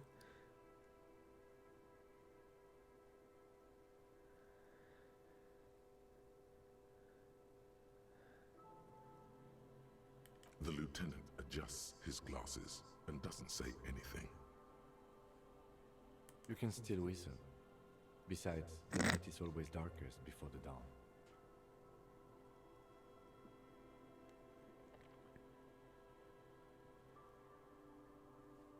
Well, it isn't. It's you. I'm very sorry.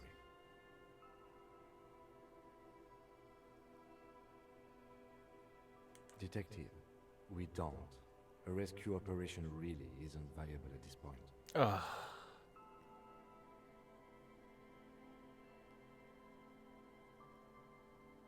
I'm afraid it will have to be there like that for many years. Look at it. Parts of it might be salvageable, but overall, this machine is a write-off. Yeah.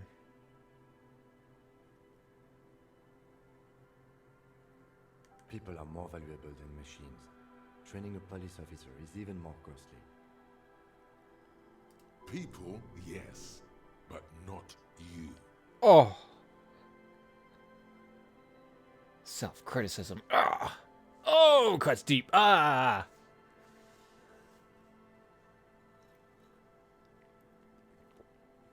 Of whom? I don't think so. If anything, you were probably drunk. Probably.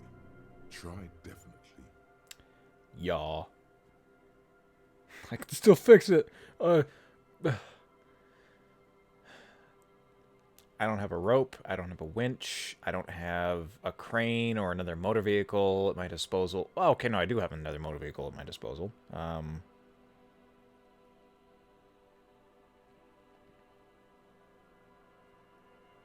is very unlikely. All the electrics are toast. That goes for the electromagnetic steering and brake systems as well. Yeah. You'd be lucky to find one undamaged component in there. In a few months, there will be nothing but rust left of this vehicle. It'll be cheaper to buy a new one. I'm gonna have to retire early and take up a new profession, another town, and change my name. Well, And shave not my cheaper. sideburns. This motor carriage costs 40,000 real. But in the long run, it still makes more sense to buy a new machine than try to refurbish this.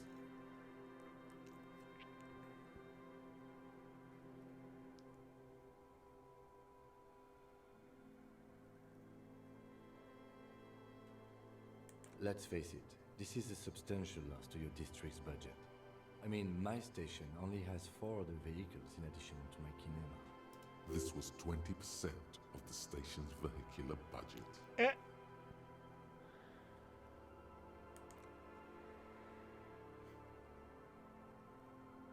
It's my gun! It's my badge! That'd be nice.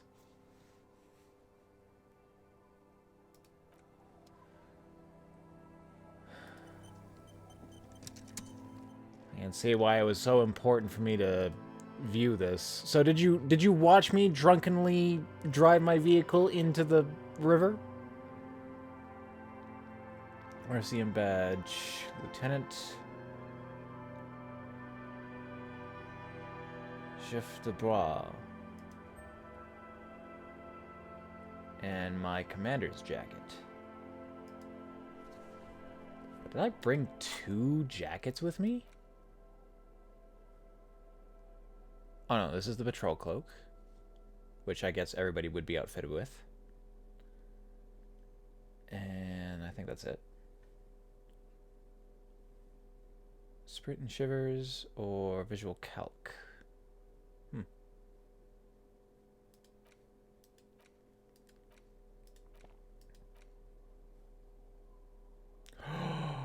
Is that a clean-shaven Harry? Thick blue piece of acrylic covering a thin leaf of paper with the officer's name and rank on it. Next to the writing, you see a man stare back at you. A younger version of you. Already disintegrating inside, but still presentable on the outside. A police badge on which you see the photo of a man. You. Some seaweed. Ah, my badge! At least something good came out of all this. Encased between 2 durable plastic sheets is a bluish card with lines of information and a watermark in the shape of the street grid of Revachol West. You see a photo, a name, a rank, a document number, the date of issue, and in the lower right corner, your precinct. Harrier Dubois. Harrier. That's long for Harry. So you are Harry. Evrard was half right. Probably not a lot of people know your full name. Whoever told him you're Harry Dubois didn't. But I don't want to be Harry.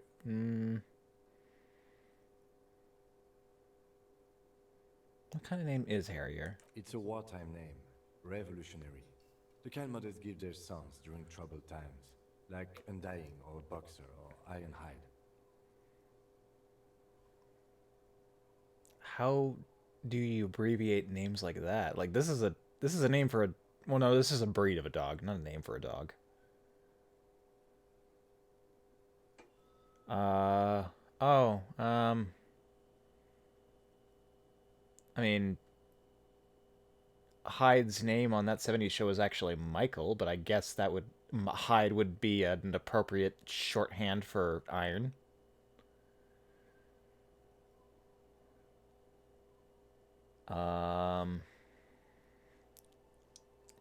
And I've heard of characters called Dine, not Dying. A name like armor. Sure, Harrier Dubois it is. Pleased to make your acquaintance, Harrier Dubois. Just call me Harry, please. He's not going to call you Harrier. He'll keep calling you officer when he's angry with you, and detective when he's not. The badge in your hands shines as you rotate it, catching light. You see lines of information. What do I look like? The man keeps winking at you with his green-gray eyes. The photo is old, no doubt about that. Yeah, did they not think to update my photo when I attained a new rank, or have I just been, like, coasting until I became this? But the badge is new. You used an old photo for a new badge. Yeah, okay. 8, maybe 10 years. The guy in the picture is rather good looking. He's got a nice haircut and is distinctly lacking in massive sideburns. What do you think? His face is already contorted by the expression, although it looks less grotesque on him than it does on you now. The badge in your hand shines as you rotate it, catching light. You see lines of information on it, and a shining watermark. Rank, Lieutenant 2JFR. Lieutenant W. Freighter. W. Freight. Okay. The lieutenant is a rank above sergeant and below captain. It's the highest rank in the RCM that still does field work. I am a lieutenant. The title of Freighter is added to your rank when you decline a promotion to a higher rank. In your case, captain. You have declined twice, thus you're W. Freighter. W. Freighter, so I wanted to continue doing field work. Huh. There are many reasons one would do this. The rank above you in your precinct's décomptage might be taken, or sometimes promoted officers do not want to replace their superiors out of respect. And sometimes they just prefer the type of police work available to their current rank. In your case, lieutenant. Heavy-duty case-solving machine.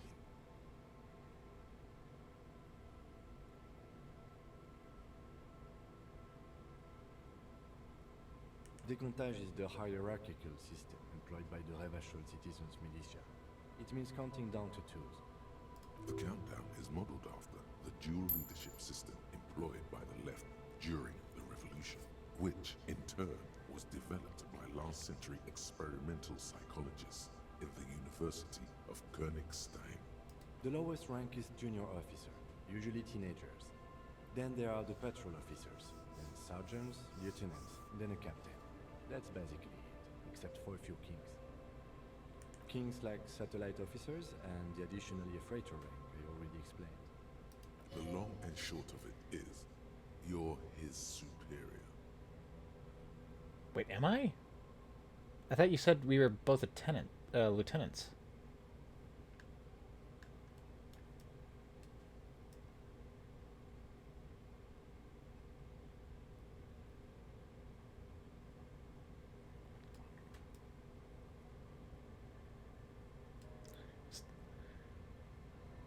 Lieutenant W. Freighter. Highest rank, I'm also lieutenant. I mean, on a technicality, I suppose, if we're ranking lieutenants, then sure.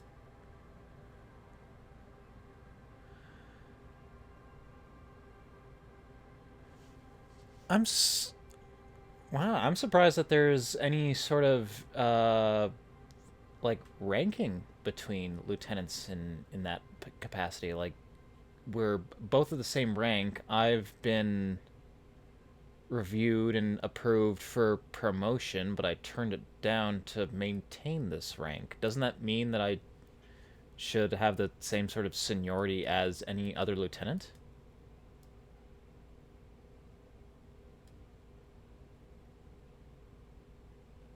Hmm.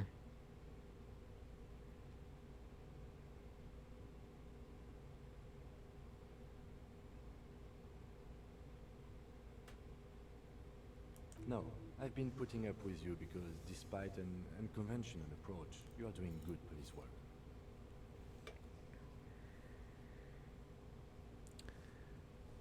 I mean, the capability aside, rank is what's usually important in an. I mean, I don't want to call profession, not a business, a profession. In a professional setting, your rank determines like how much respect you receive, not necessarily your performance or age or any other factors. It's something I often forget. Like, I've worked in a couple of fields where people who are younger than me had much higher positions, and as a result, I just end up referring to them as a superior. And then every once in a while, I'm reminded that, oh yeah, that person's like 3 or 5 or 10 years younger than me and is just doing a lot better for themselves, or just a lot more professional, I guess, than I am, or they're hiding it well or something. I don't know. It matters more than driving your motor carriage into the sea. And now we've even found your badge.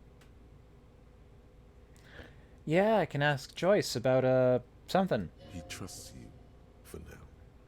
Try not to spoil it. Mm-hmm. Such a small yet precious thing. Expensive paper caught between thick plastic, like a fly in amber. It reads.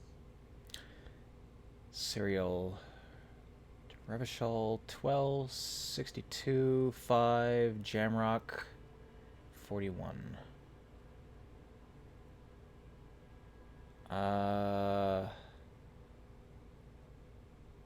Is this my date of birth? Or date of issue? No. That's just the serial number. Revachol, Jamrock, Precinct 41, with some numbers thrown in there for good measure. Completely irrelevant. 4 months ago. I'm guessing that's when you were promoted to the rank of Lieutenant W. Freighter. A new badge usually comes with a new rank. You seem to have been doing well then. And my station hates me. The case created a lot of edge you have to take off. The death march really gets us going. Maybe that's the reason I'm W. Freighter.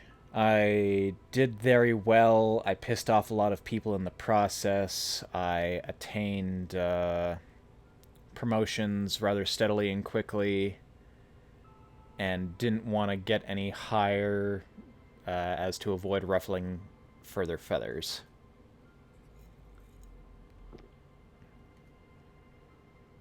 You're pretty sure you weren't doing well, but better?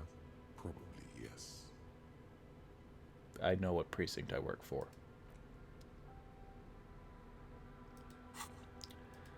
Damn, finally, something good. Kim, I found my badge! Oh no. I need more logic for that one.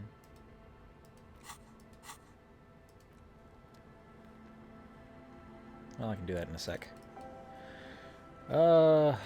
Anything else around this scene?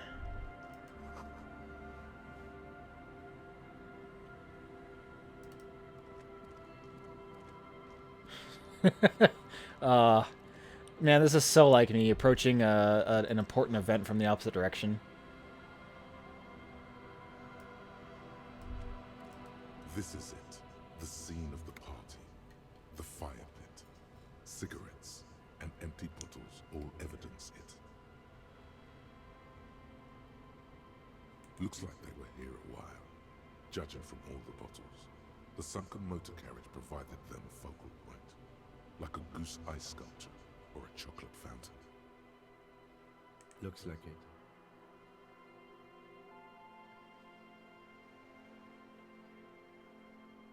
Hey, let's keep moving, detective. Somehow, he doesn't want to dwell on it. Yeah, I probably shouldn't dwell on it either. Bad for my psyche. So these are my ominous red footprints I see in the... or maybe somebody else's. Because they're going towards the wreckage. Hey, that last trap.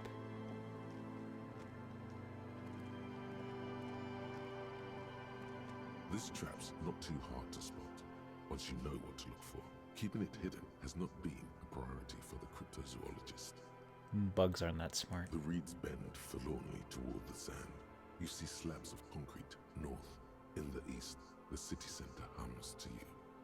The constant, distant song, louder on this part of the coast, nearer somehow. And there's that cold again. Always the cold. Nothing but locusts in this trap as well. Definitely no cryptozoological monstrosity. Empty as all of them. One more of these and we're done.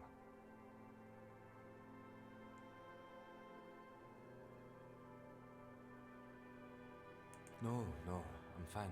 I didn't mean to complain, it's just... The reeds bend for the... Might be able to go inside for a short time. Is this... Yeah, this is like a service store or something. Wow, did I really mess the wreckage just because I hugged the left wall? Should have been so obvious. What do I still need to check then? Thought I checked everything. Land's End, far northeast of Feld Building. And another level up. No more thoughts. Got lots of points. I usually save this for when I go back to perform these checks, but maybe I should do it preemptively, because it'll help me on any new ones that I discover. Oh, I didn't get less chances for that. Whatever. Physical instrument, pain threshold, hand-eye, physical instrument, logic, rhetoric, empathy, more hand-eye, encyclopedia, electrochem, shivers, authority, empathy. Looks like I got a couple of hand-eye, lots of physical instrument, but I can... Wait, no. This one's not going away. This one's not going away. This one's not going away because they're all lock-based ones. God damn. Ugh. Alrighty. So, list actually starts here.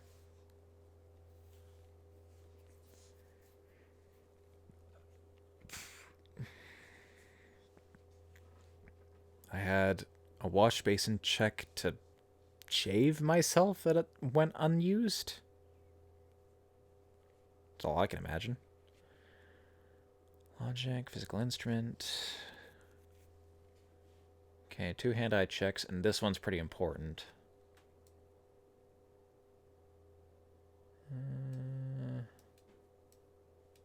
Got 2 empathy.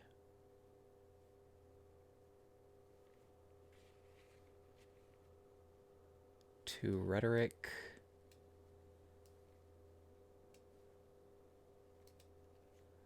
I'm allowed another chance of the conceptualization and visual calc. Was the scattering of bullet holes along the coast or on that building sign? Well,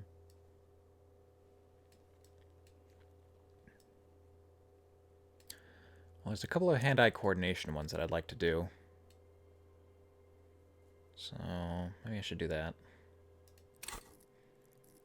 Hand-eye, where are you? Love. And then go to... you. Yes. The bullet is still safely sealed away. Oh, right. Before that... what sort of clothes do I have for hand-eye?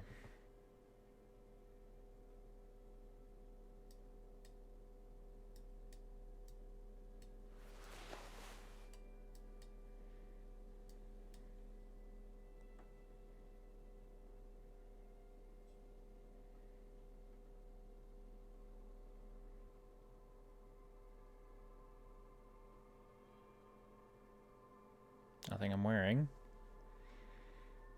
And nothing's lowering it. So I can just go ahead with it.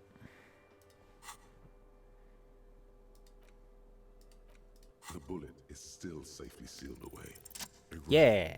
Revolutionary period. Your bullet looks to be an old 4.46 millimeter from the surplus left over from the turn of the century. Probably an antique or a retrofitted antique. Something similar to the mildly rusty piece of crap I'm holding? The 4.46 caliber was widely used with the Belma Grave rifle, a Revacholian manufacturer.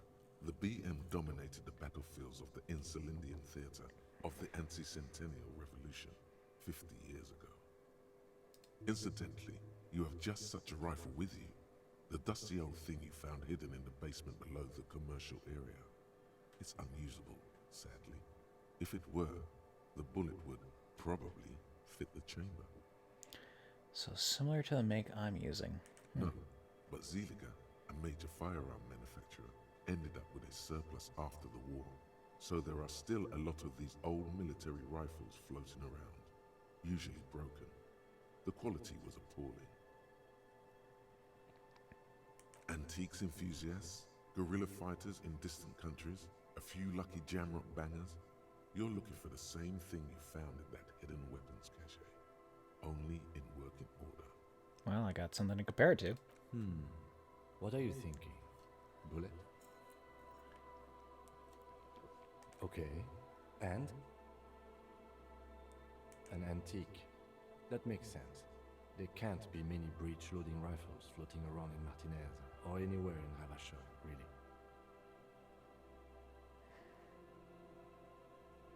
Sure, there's some arms trafficking, but the laws prohibiting the use of breech loaders we inherited from the monarchy have been effective, from what I've seen.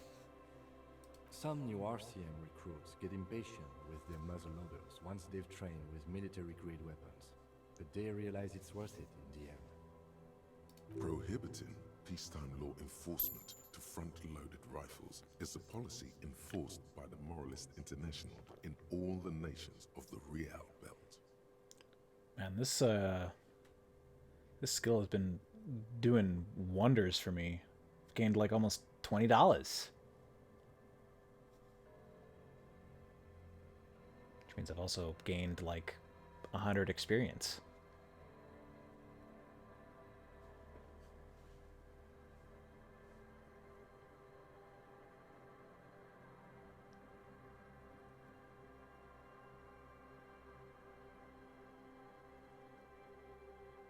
Imagine if everyone, cops, citizens, had access to firearms that could shoot multiple rounds without pausing to reload. After the first shot, the second, third, and so on come much easier. But back to the investigation. So much easier to get lost in it. What need does anyone have for a semi-automatic weapon?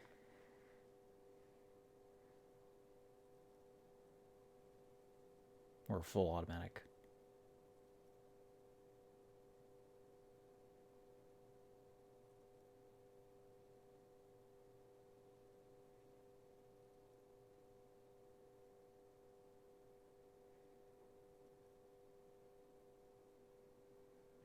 Let's find out.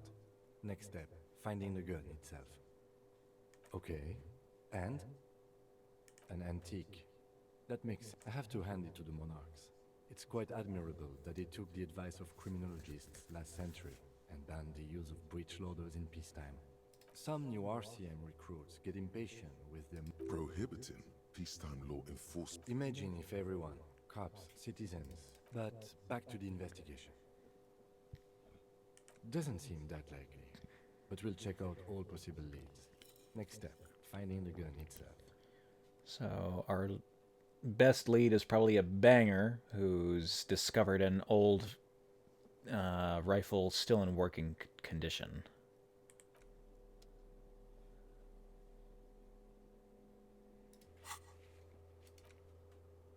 Locate a working firearm that shoots a 4.46 ammo.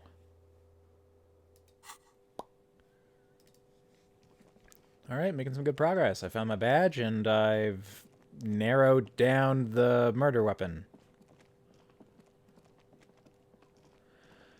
Okay, now are you gonna tell me what I want to know? Well, okay, first, what's in here? Oh, no, I've been in this building. Didn't look familiar for some reason.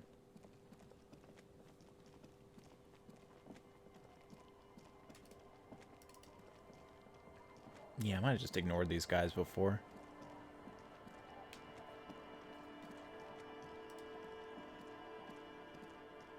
Good to see you, friend. Do I have deals set up for you, buddy boy? Does he actually know you? Or is he just shopkeep friendly? So what do you want? I've got smokes. They're cheap. Very cheap. I've got Pilsner. Great deal. You won't get a better deal on that piss. Spirits I can let go for 300 real. I also have speed. And by speed, I mean amphetamine.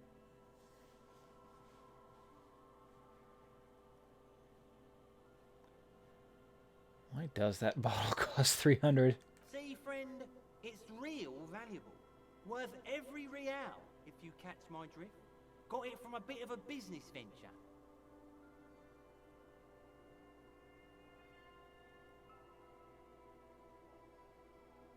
You know, it's funny, actually. He's finding it difficult to focus his watery gaze. What?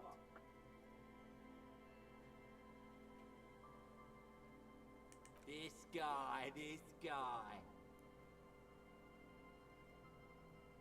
Oh, this is medicinal spirits. The good stuff. Got it from the doctor's office. I got one of those scientific ampoules a few months ago. Torpedo, they call it. It's supposed to keep a man from taking a drink. Ugh. Didn't stop me for shit, that's for sure. 5 lemons with half a pack of butter and you're good to go. It was. In a week, the goddamn kidneys started giving me all kinds of help. Finally, the missus took me to a private doctor's office. Not a charity, the real thing. Those arseholes charged me 4 real to remove the damn thing. But I came out on top after all. I have to pay more for a rain slicker. The idiots left me alone in there. Now, I used to teach high school biology. I know what doctors use to preserve dead fingers. Swipe 3 cans of this blue medicinal stuff from the back room. Threw the snakes out and voila! What's left is this beautiful blue stuff. 98.7%, almost pure alcohol. Oh, God. Oh. The guy's selling moonshine on crack. 2 I already sold to these fine gentlemen here. But this last one is yours for 3 real, if you want it. Okay, you don't drink anything. You get your stomach pumped immediately. Oh, and you dropped your price down to 3 real. Don't say it.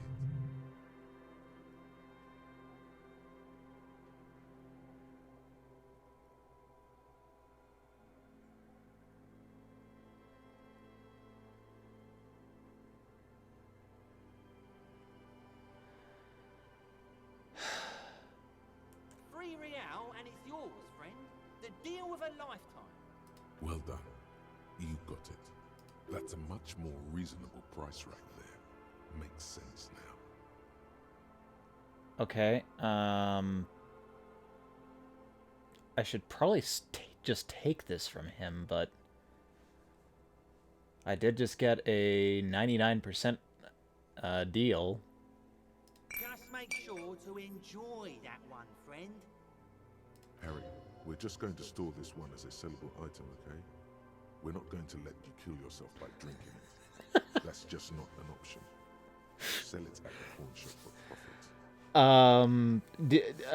Does someone have anything they want to say about that? Doesn't look like it. And this guy's just selling actual drugs. More smokes. Intellect was all of my intellect skills.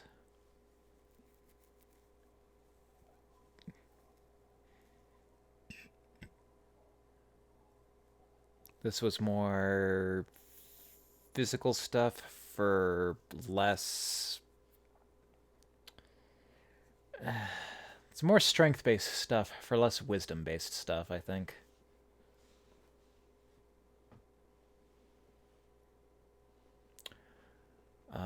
More dexterity and more intelligence for less wisdom. Gotta think in D&D terms to keep my mind straight. Even though they all kind of mesh into each other, but they've got themes. That speed does seem quite useful. I don't think I want to be taking drugs. This isn't the kind of run. I might do some alcohol, but I think I'm okay for now. Oh, the system's been good to old Rosemary here, and I'm milking her like a bitch goat in the backyard. You see, friend, man makes his own luck, and I made mine real good. Got my hands on 3 bottles of liquor exquise, sold 2 to the fellows around here, and immediately invested the profit. Bought cigarettes, bought beer, even bought a bit of speed. And look at me now. I've got everyone on my hook. The hook? Where is it? I can't see it.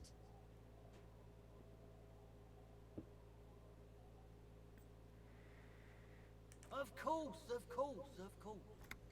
Oh, you see, friend, bought cigarettes. The hook. Hermit? Who gives a shit? You want to buy something? Grease the wheels, buddy boy. Eh. Aye, by amphetamine, I mean speed.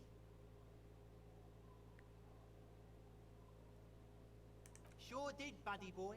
That's why I said amphetamine. I mean speed. I mean amphetamine. I got both. Ah! Something in my eye. Ah!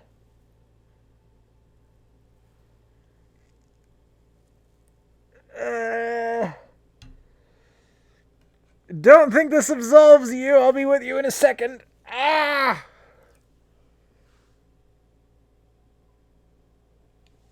Oh.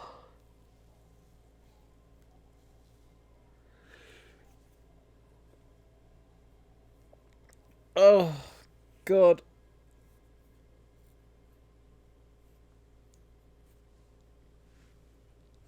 Mother always said eyelashes would bring me women.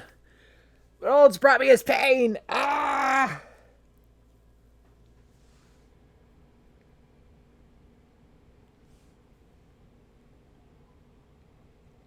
Oh, jeez. Oh, God.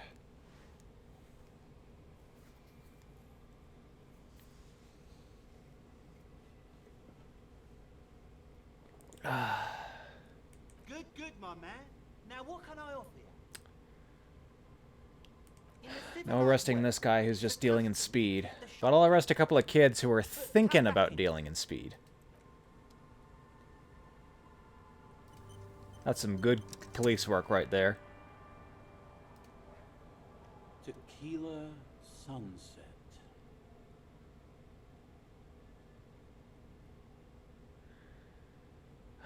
Okay. I'm ready. Bring it on. Let me take a sip to moisten up my cords. Tequila Sunset rolled into Martinez last Friday. And by Tequila Sunset, I mean you, the man, the myth. Hey, let's not jump ahead of ourselves. This is your story. Stop interrupting. You got here on Friday to solve a case, hoping to be the early bird who gets the worm. And by the worm, I mean the buzz. Because as far as I know, all you did was get pissed drunk.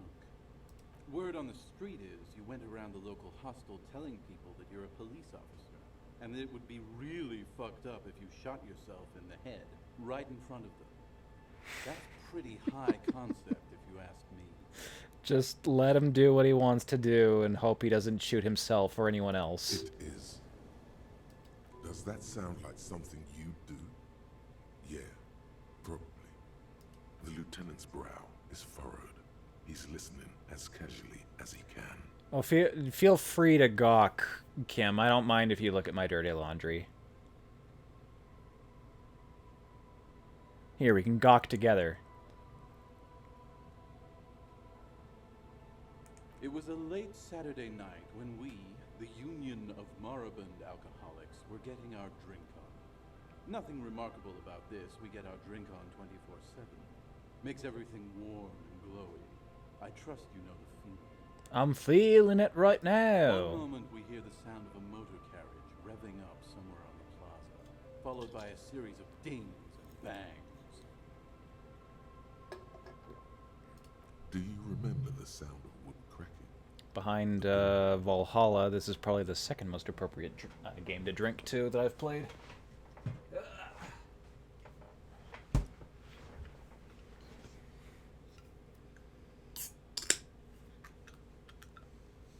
Naturally, loud noises pique the interest of anybody owning a pair of ears. That's just the reality we're in. Anyway, there was a brief silence, a gasp of silence, if you will, followed by a real commotion. We heard the carriage careening towards the coast at top speed. Sounded like someone jumped the canal. We grabbed our brewskis and rushed to the jetty. Never underestimate the speed of an alcoholic. Absolutely no inhibition. What we saw was a sight to behold. A beat-up police carriage containing you. Right there on the beach. You revved the engine and screamed at the top of your lungs, "The time hath come!" So, naturally, being the curious cat I am, I asked what time hath come. To which you replied, "The time hath come for Tequila Sunset, the end of all things." I don't know who I was before this, but apparently I had max drama. It's more dignified that way. Oh, Harry, that ship has sailed.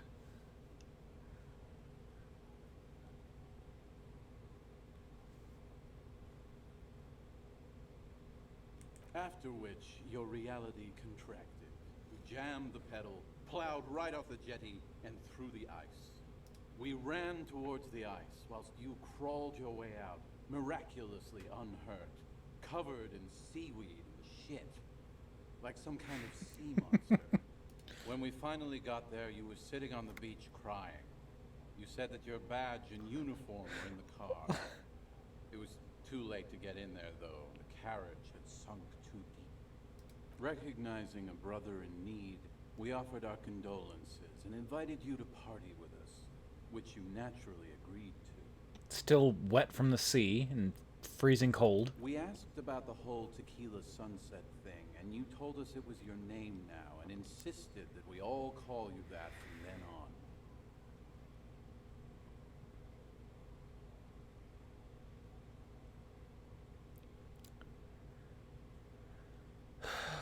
I'm not sure if I want to be friends with a bunch of drunks. It sounds like a lot of fun, but it sounds pretty empty.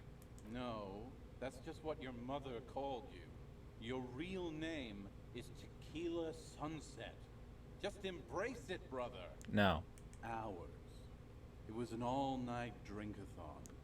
Then, at some point, I think it was Sunday morning, you got belligerent and wanted to talk about Revacholian women. How they're beautiful and also whores and so on. How one of them fucked you real bad. After a short while, you crossed the event horizon, looked sullen, got up, and left without saying anything. Wow, that's quite a story. I'm reeling from it myself. Yeah, I bet Tequila's a fucking legend around the precinct. You must be proud to work with him. This is a joint operation, and no, he's not. If you only knew.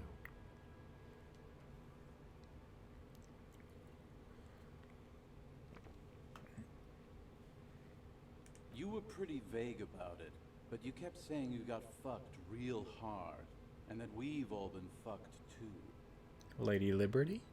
No one's fucked me. I do the fucking around here. Abigail.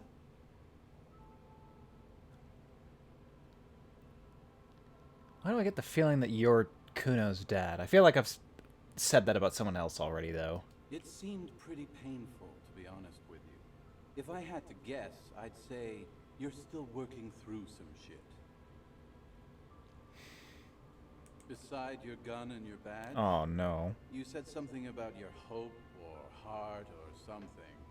To be honest, the details are a little hazy. In retrospect, I guess you lost your motor carriage too? That's a big one.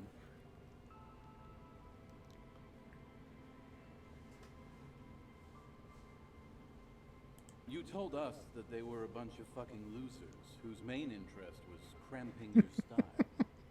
It's more like you were cramping theirs. No specifics, though. It was more about you that night. You were the star of the show. Yeah, you said it was no biggie and that you'd solve it in no time. And that you didn't need anyone to do it. You're doing it solo now.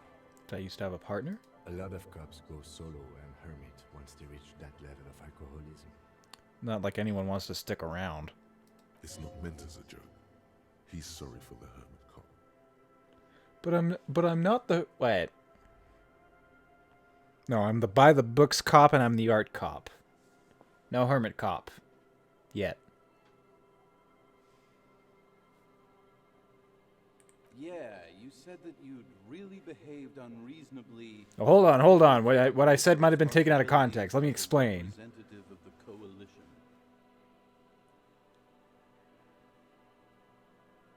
You kept apologizing for being such a bad cop and for the damage you inflicted on everyone around you. Sorry, cop. You also kept pausing to knock the heel of your hand against your temples, saying, "Stupid, stupid, stupid." Yeah, that's enough. It's a hard thing for a man to confront his past. That's why I avoid mine at all costs. Gonna rip that band-aid off one day, my dude. Whoop-de-doo. So now I'm a fucking storyteller. Right, why not? Better than a beach bum.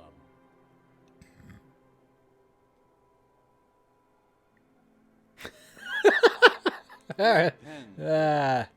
Are you willing to help me out? The gleam in his eyes and the slout in his posture is so incredibly familiar. You might get scammed here. I might actually have some booze to give you now that I think about it. I don't want it, man. I Need it. Can't tell stories without it. Dry stories are boring, see? So, have you got anything for good old idiot Doom Spiral? A bottle for a story. Seems fair to me. The blue medicinal spirit is not safe for human consumption. The Commodore Red, I think, is Harry's personal favorite, so probably the Pilsner. But no, I'm just not going to enable you. In that case, I'm not a storyteller.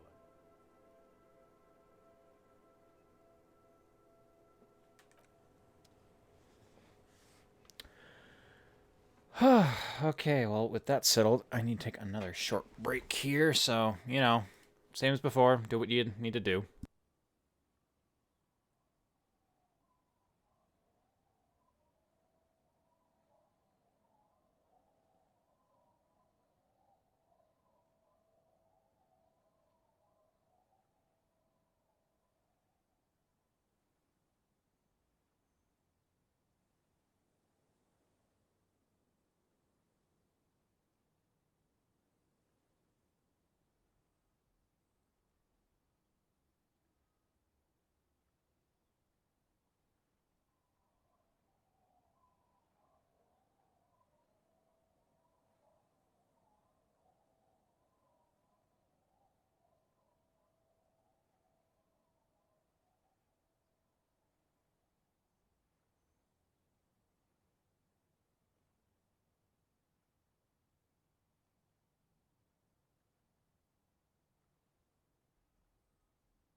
And I'm back.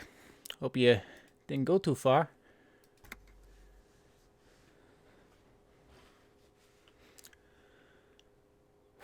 All right.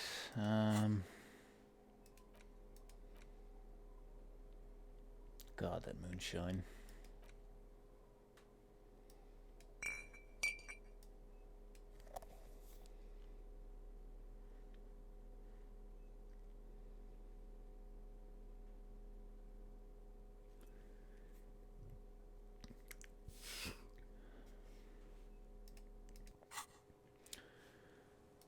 Where to? Where to?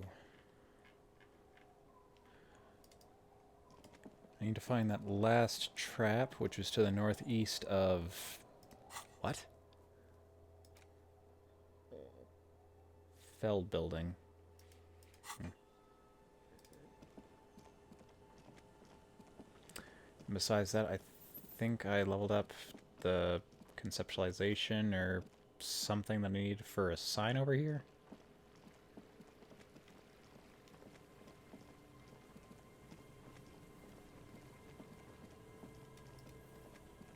No, bullet holes are over here.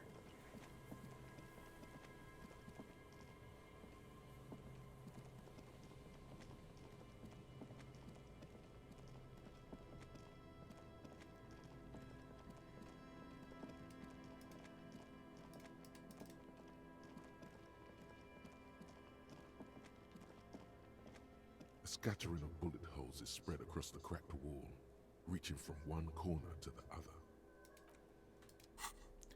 Visual calc clothes.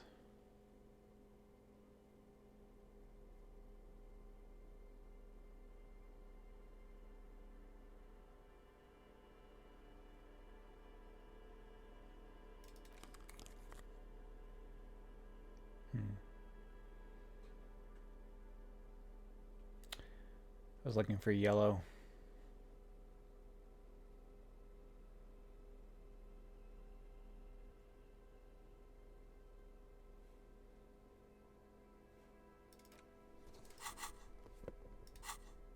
Oh god. Oh god. Just look at the sign, please. Scattering of bullet holes is spread across the cracked wall, reaching a row Yay. of ghostly shades stand facing the wall. There are many of them, a dozen at least, their heads lowered and eyes blindfolded. It's quiet. No sound, no movement. Yeah, used for a firing squad. Okay. 10 meters away, other shades are lined up in an orderly manner. Automatic rifles prime. A gust of wind blows by. The coats of the firing squad flap slowly in the breeze. A single person stands on the side. The sun blazes high up in the sky, baking the planks, the sand, your skin. The order was carried out in the afternoon. A long time has passed Since the moment of this fusillading, rain and brine have since washed all the blood away. Not a trace remains. The abundance of bullet holes leads to two options. Either an inordinate amount of executions were performed here, or they did not use a conscience round, where only one soldier has the loaded rifle. Looks like this was a mass execution with everyone fully armed.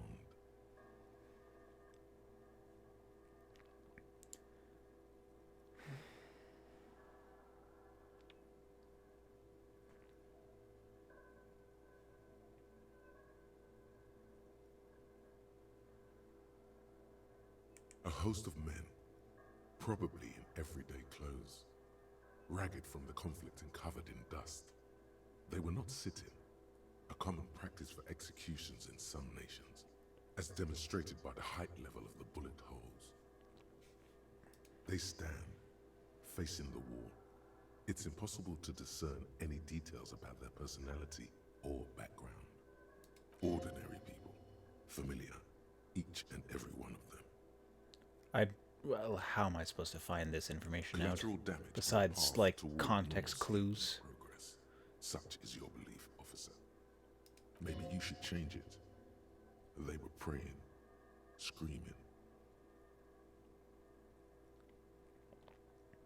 7 men in combat uniforms and dark coats, holding automatic rifles aimed at the people. Soldiers from some side, but from which one? The commandant, the one who gives the order. Machine gun fire crackling through the air. The lights of the muzzle flashes dancing on his face. I don't know. I don't know who died here, lined up beside that horrible wall. It could have been any of the parties involved in the revolution. Perhaps the ones executed here were the loyalist conservatives, killed by the communists at the start of the Civil War. Or it could have been the communists, put to death during the last stretch of the conflict by the coalition forces. Remember what Trent Heidelstein said about Veld? Another likely scenario. Or maybe... Yeah, it's very unlikely the coalition forces were the ones who died here. They were always the last ones against the wall. To be honest, if a coalition member was anyone in this situation, it was a commandant, the superior giving the orders. A cold sea wind blows away the figures.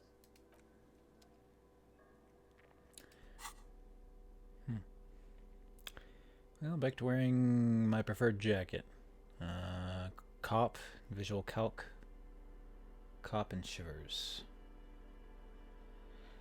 I like visual calc. I'll stick with what I'm wearing. Just wish I had a better looking hat.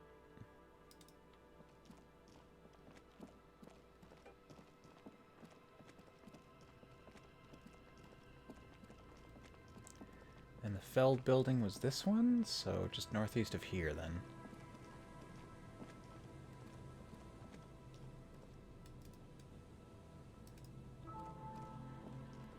This is a dead end over here anyway.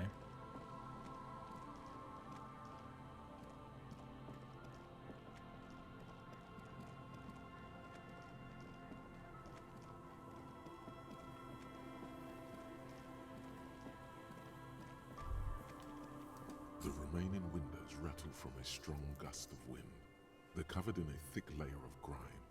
They must have been like this for 40 years. Really shouldn't ask Kim to do any perception Dripping checks. water falls from a high place. All you can see is the shadow of a collapsing staircase. There's rust and corrosion on the bars. They're foaming with it. And a small layer of white salt from the sea. No, I won't even try. You know, I had a partner once. They called him Eyes, because he had to show me things. It's that bad. Well enough, actually. It's odd how that works. I'm no sharpshooter, but I pass my shooting courses 7 out of 10.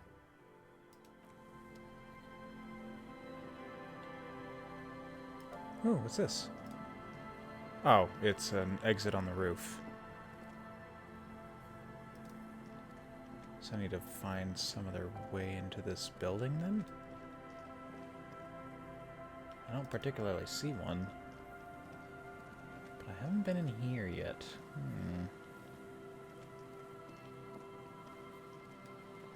It's all shantytown.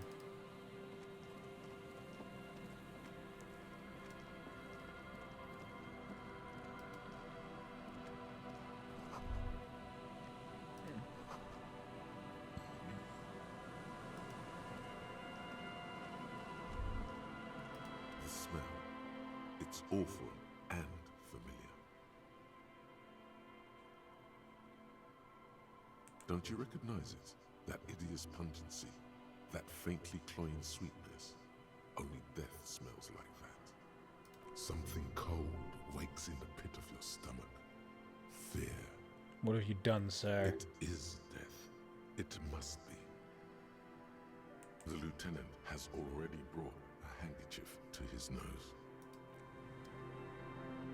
There's some tear, an empty cigarette package, and a crumpled kebab wrapper in the trash bin.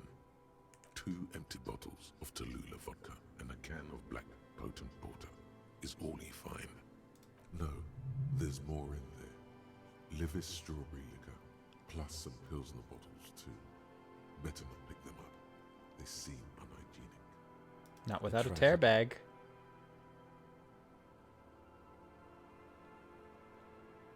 He shakes his head with genuine sadness. Whoever tossed it here was a heavy smoker. The brand name reads Red Astra. You see traces of mayonnaise and ketchup on it, as well as a tomato wedge. The wrapper reads Shish Kebab Revachol. It's no older than a day or two. No mold yet. It's hard to concentrate in the smell. The sea air brings some relief.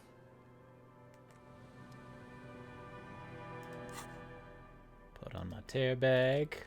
Let's see if that changes my tune. There's some tear. 2 empty. No. A tragedy. He shakes his No. head.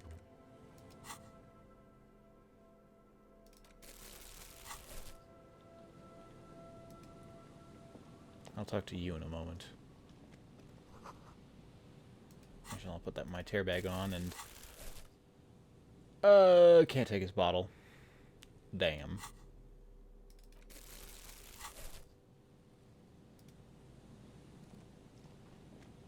A man lies on the boardwalk, his limbs bent and neck turned at an unnatural angle. Right next to him is an empty bottle of spirits. In his cramped hand, a chewing gum wrapper. Oh, are you not just passed out drunk or, like, kind of wobbling? You're just dead? Oops.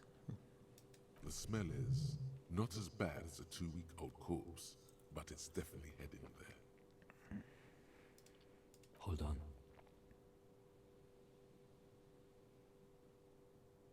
Lividity is faintly pronounced.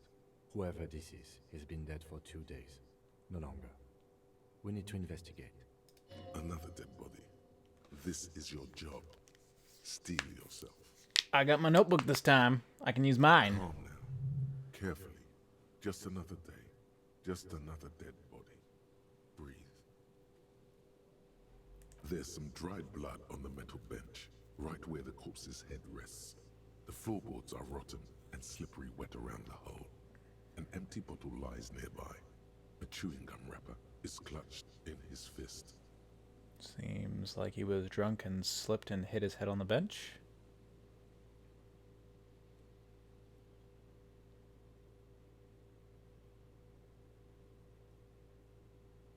A dried chunk of blood covers the hair at the back of his head. An open wound. It's sticky and cold to your touch. I'm wearing gloves. I don't see any other major wounds, do you? Seems like the head wound was fatal. It's exactly the shape of the bench.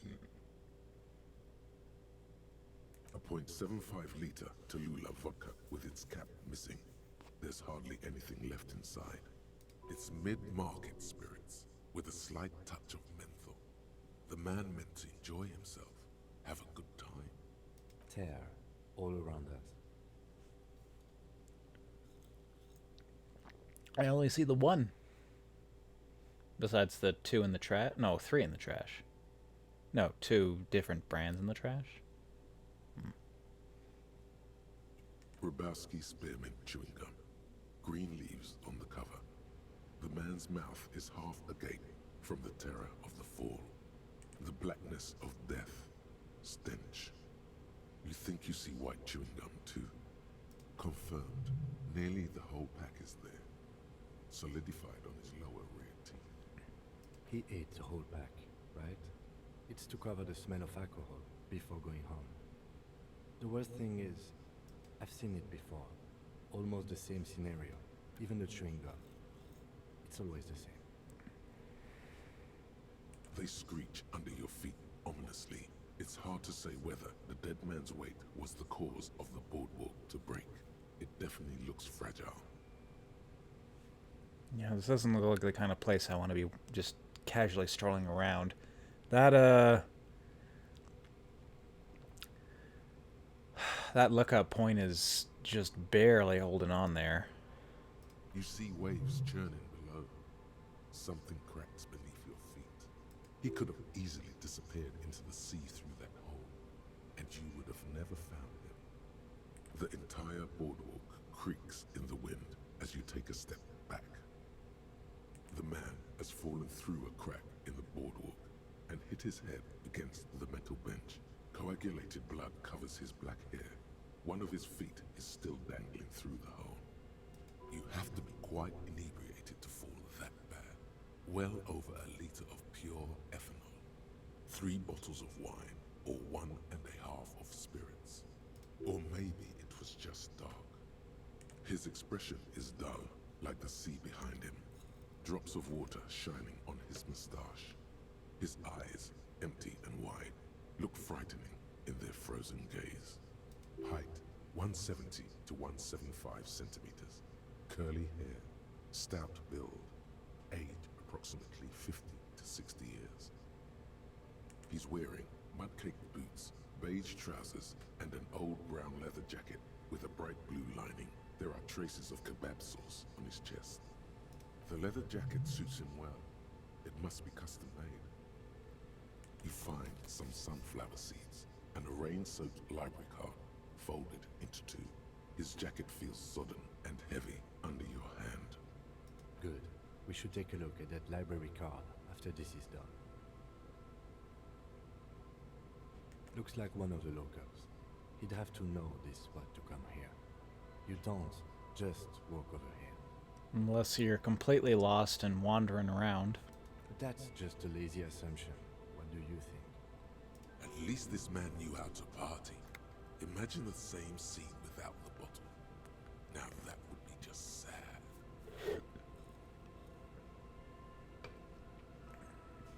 And he was married. Why else would he be chewing an entire pack of gum? But let's try to not run ahead. For now, all we know is that he's an unidentified middle-aged man found dead on the Martinez boardwalk. Death by misadventure. He slipped and fell through the boardwalk. A truly unfortunate accident. If it wouldn't have been for that bench, he'd be alive. It's related to lynching, I know it is.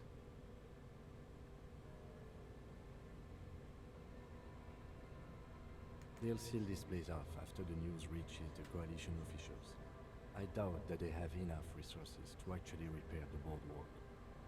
Be good work for the people around here. They're looking for work. Not that sealing it off would keep anyone away. All it does is keep the city council's hands clean.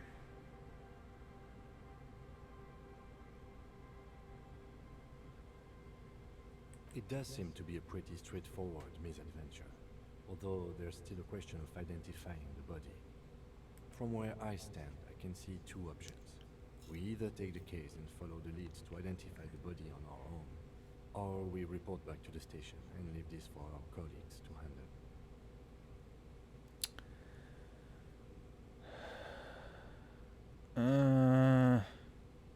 A field autopsy isn't necessary if the cause of death doesn't appear to be criminal, and this looks like a simple accident to me. I'd say we should just write down head trauma in the autopsy report and leave it at that. It would save us at least 2 hours of unnecessary work. It is kind of sloppy. I'm a new cop. Maybe, but we don't really have much time or resources to spare. The guys at processing will take care of the rest.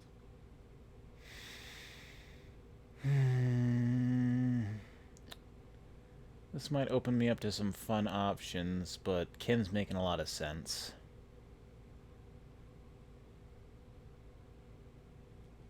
Alright, the station is going to want details, however.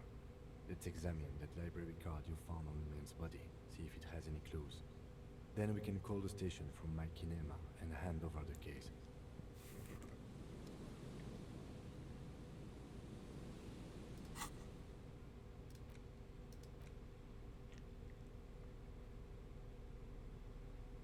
The library card is folded into two and still slightly wet to the touch. The front side reads, Central Jamrock Public Library Card, issued to Billy Mejean, expires July 53. It's the year 50-something? 51? Maybe 52? Billy is a unisex name. Could be the deceased or his family member. If lost, please return the card to the library. Dial 005-0255. We already decided to let the station handle this case. Whoever owns this card is an avid reader. You find a list of books written in blue pencil. Radio thriller. Stand a little less between me and the sun. The last one in the list is The Glinting Curve by M. Theobald. A library stamp indicates that the book has been returned. Most of these titles seem to be in the sci-fi genre. Some thrillers too. Good. We've examined the Everyone's library got their card. genre. That should be enough for our colleagues. Now we can call the station from my kinema and hand over the case.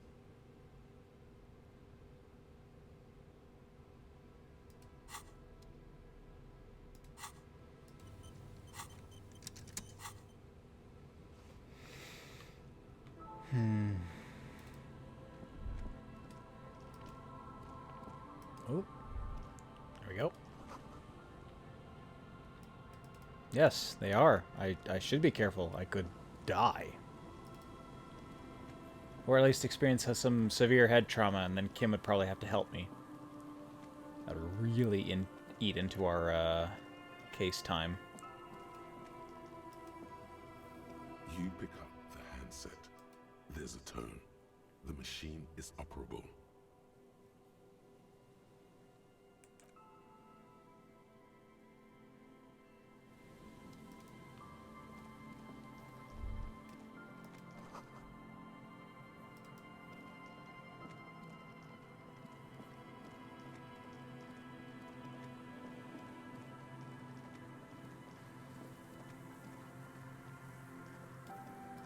What's up with this rock? There's money in it.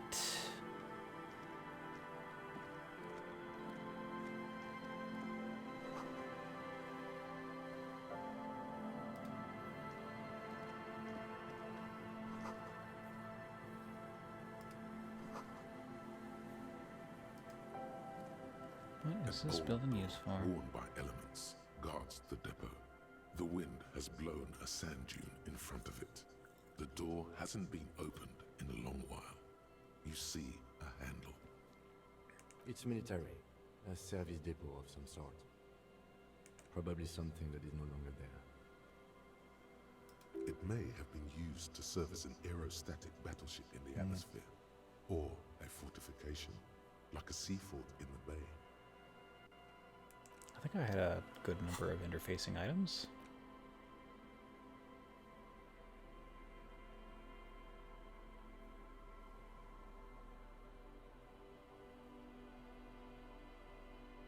Oh no, am I wearing them? There we go.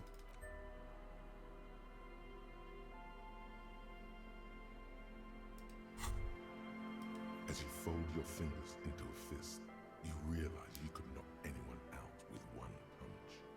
white ceramic gloves wrap around your digits comfortably.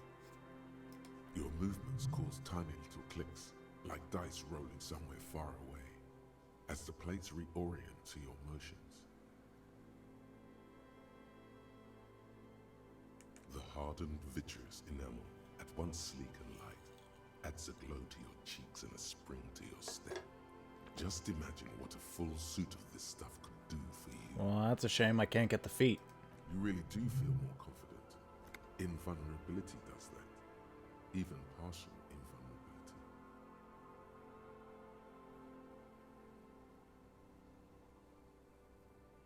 Remember, the vitreous enamel material acts as a kinetic redistributor.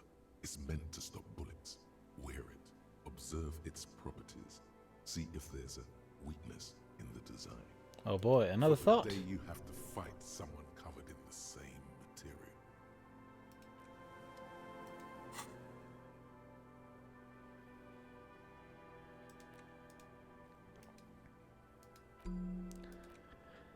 It really hurts to punch this armor. A sword wouldn't even leave a scratch. A bullet would bounce right off. Still, there must be some flaw in it that would allow you to stand your ground against this dangerous enemy technology. You just have to figure out what it is. Possibly by beating yourself while wearing it? Shooting yourself? Let's see. An old door, worn by elements, guards the depot. That extra 2 didn't help me out all that much. A sand dune in front of it. The door hasn't been opened in a long while. Best I can get is a 12, and right now I have a potential 19. I can almost pass. You rattle the handle. Or roll double sixes? No. On the door with all your weight. It does not budge. Not only is it locked, it's also jammed shut. We don't get in there. Frankly, you're just going to have to accept the fact that you can't get in through every single door. I'm a police officer. I'm allowed to go wherever I want. No. We've gotten into every door thus far. That's what we do. We open doors. We're cops. That's our perk. Even Everard knew that's a part of our MO.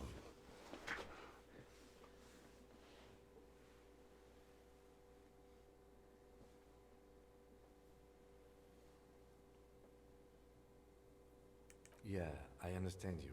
I like opening doors as much as the next guy. But this one is simply beyond repair, and we don't have the resources needed to open it. Relax. No one's hiding in there. If we can't open it, others can't either. And thus they can't get in. At least you can think about opening it. About doors. Oh no! Another thought. After all, fundamental to your life. Perhaps something useful would come from this.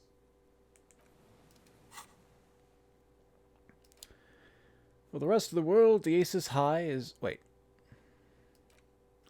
God damn it, it cannot be. A disgrace. That door on the coast. You remember the one, right? The one that leads to the abandoned supply depot? Why in the name of all that's holy does it not open? Why? There has to be a way to get through that unopenable door. By gods, you're the police. All doors are supposed to be open before you. What will the others at the precinct think if you can't open a goddamn door? They'll think I'm a failure, which is very in line with my losing my badge, losing my gun, losing my car, my mind, my dignity, my self-respect.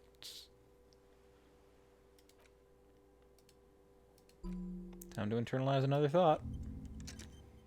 Because they're just too fun not to. And then put some normal gloves back on. These are the ones I was wearing before, right? No, half-light. Maybe... 2 interfacing is better, but... do I want to be walking around with... You know what? Fine. Sure. Why not? Where's that last crab trap?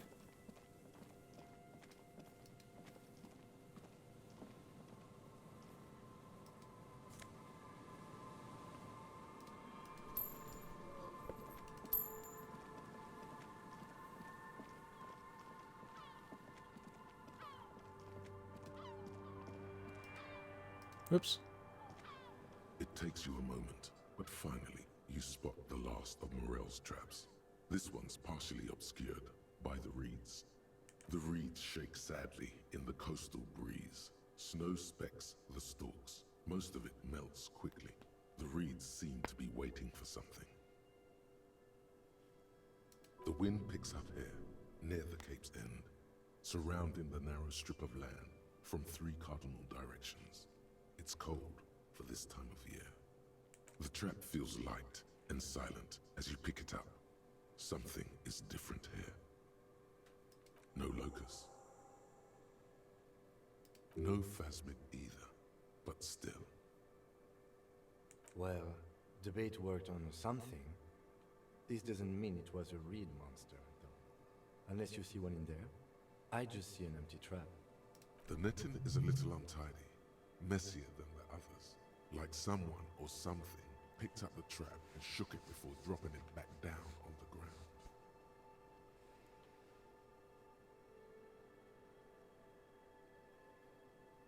Perhaps our cryptozoologists have competition in the form of an actual entomologist, or someone else is sabotaging them.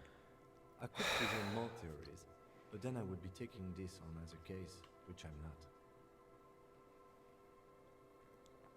I've experienced this with some people I worked for having, like, territorial disputes. And it seems so asinine and juvenile to do something like this over something so minor.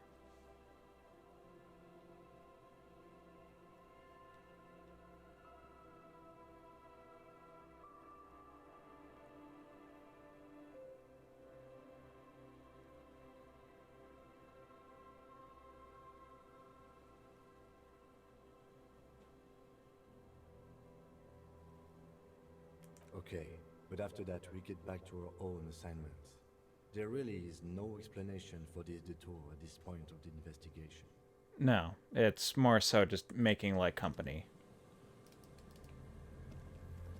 I don't have to be a cop at all hours of the day, do I? I can, like, do a favor for some guy and manage it at my own time or when it's convenient, like when I happen to be passing through that part of Martinet again.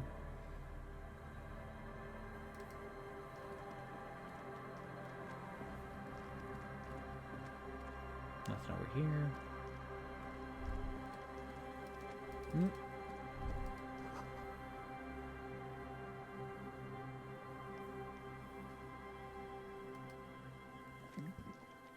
Why? Because there's a silo here?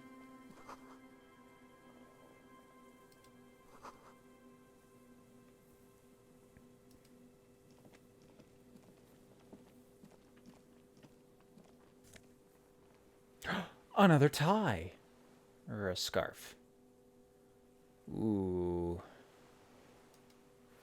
I mean, if I really need shivers.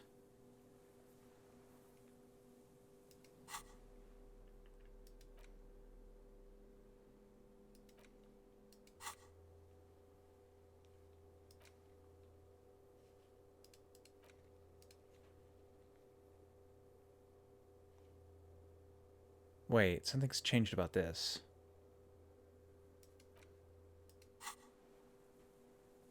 Shivers has been really cool for getting, like... It feels like I'm in a book, and the author is writing about the scene around me as I'm doing stuff. So it has been really good for setting the scene.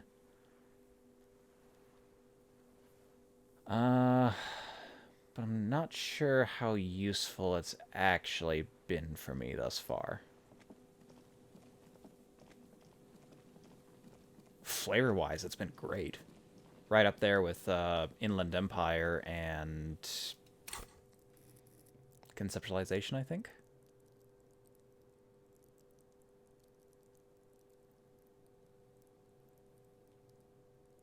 Yeah.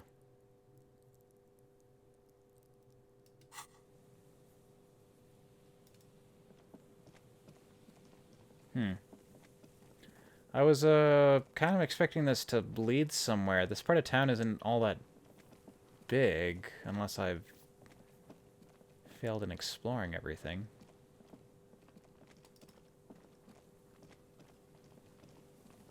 It doesn't look like there's much more here.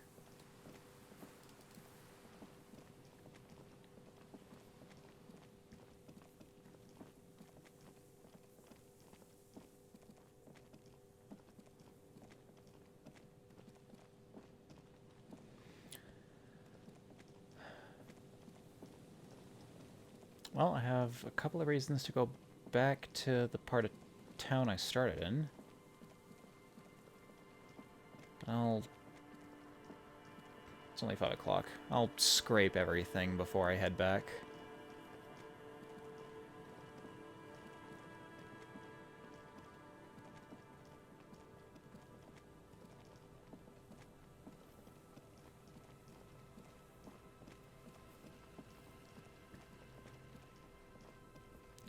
I'm pretty sure this won't lead anywhere else. Although I could probably talk to you again. I've come up with some information that might be relevant to you.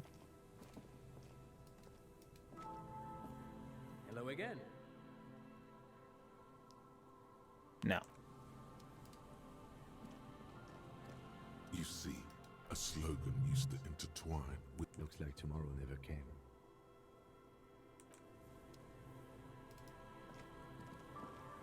Oh, this.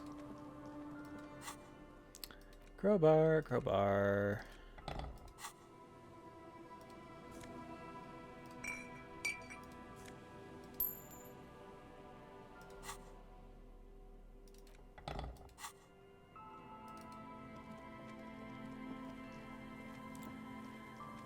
Pretty sure this area where the scientists were is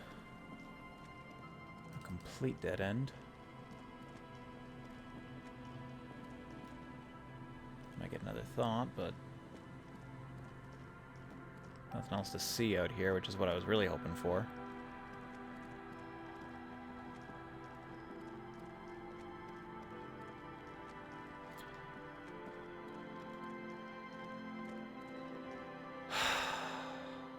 Yeah, the more I look at this place, the more it does seem like it would be imperative for a Claire or Everard to renovate it.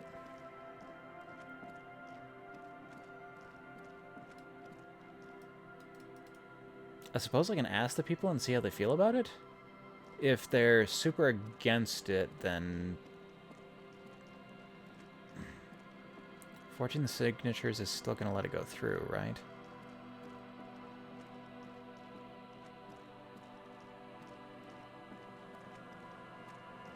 I'm not forging the signatures as a way to fuck with Claire.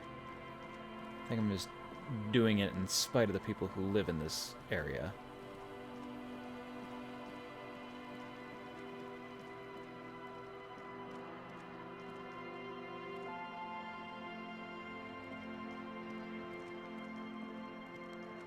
Nothing more in that direction.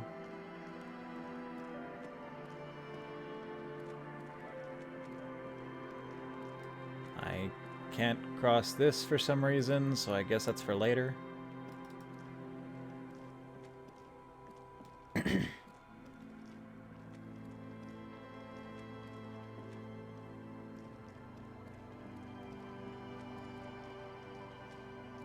Okay, yeah. Just a disheveled town in the marsh.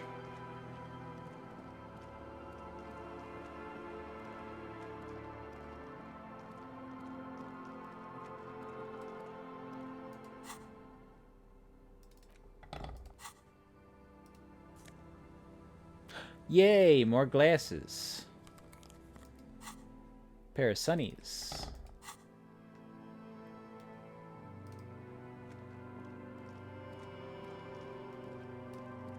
And this really isn't anything? I could swear this is just a briefcase sitting on the ground, but maybe it's an access hatch of some sort.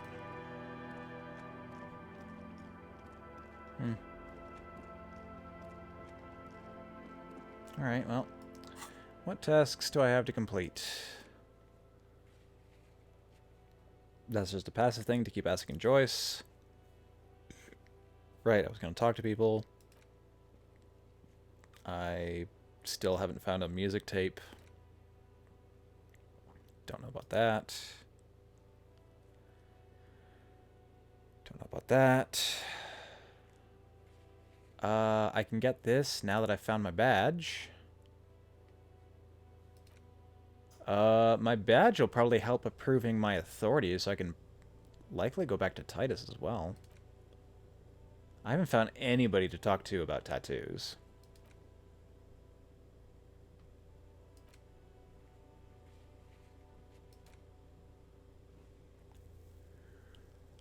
That one's far off in the future.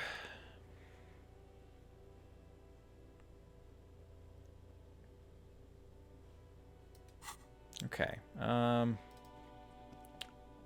Right, let's go talk to those people and ask them if they want to sign the petition. I'll start with this lady over here. She seemed rather easy to get along with. Oh.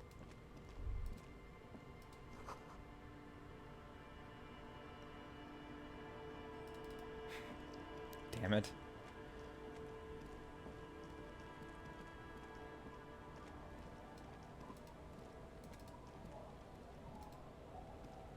Aye, the sea's gonna calm down soon. I can feel it. The wind is turning southeast. What's on your mind, officer? Oh, that's good to know, I guess. Why is it in the sea? Art cop. An installation. Us poor people are stupid and don't get installations. All I see is a heap of trash. This actually calls for a funeral, I think. Aye. Feels deserved, don't you think? Falling in the line of duty like that and all?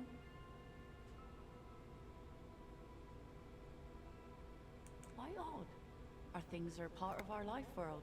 They're made with our human sweat and they share human history. We should care about them as we care about humans. To some extent, at least.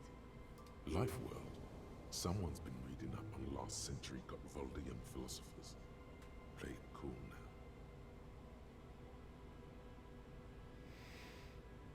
now. I get attached to the amount of money I spent on things or amount of time I invested into those things.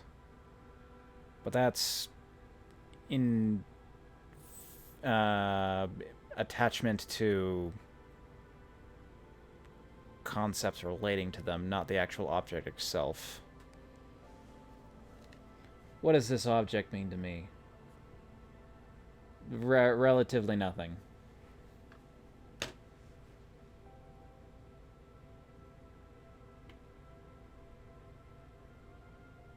If you say so. She didn't appreciate your cold rationality. Aww. Well, it seems like as good a time as any to hand her this. Are you? This says by signing, I agree to living with construction noise. What exactly is the union? Well, let me disclose everything to you. I don't want to trick you in any manner. What a nice idea. Wouldn't have thought that.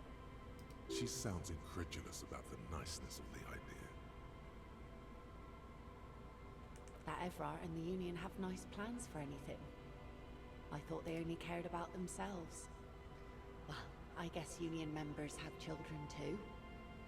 And those members have a vote when electing the head of the local chapter.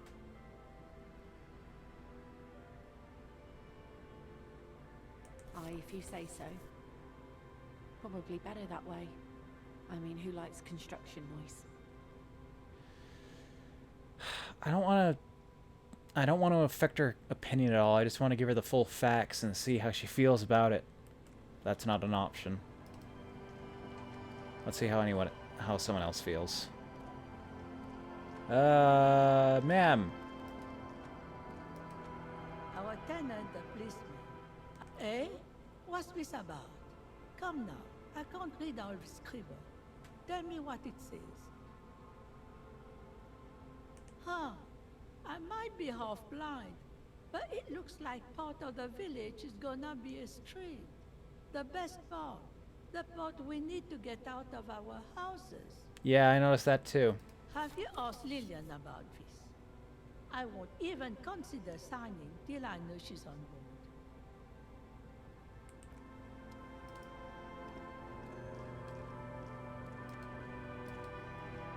Leon? Aye, the sea's gonna calm down soon. I can feel it. Oh?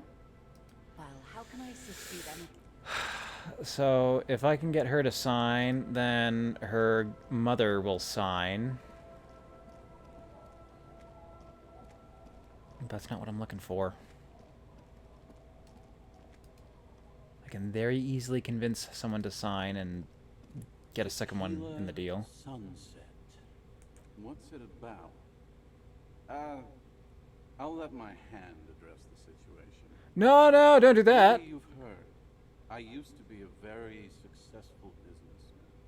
I've signed more than a few lease forms or whatever the fuck they were. Anyone's got a pen? I got a freebie when I purchased a whole carton of cigarettes. Smoke cigarettes, get a free pen. Deals don't come any sweeter. The writing under the tiny crown logo reads, Royal Extra. Thanks, Rosie. Hey, Abs. Don't you? You call Abigail? I need you to sign this document right here. Don't call her.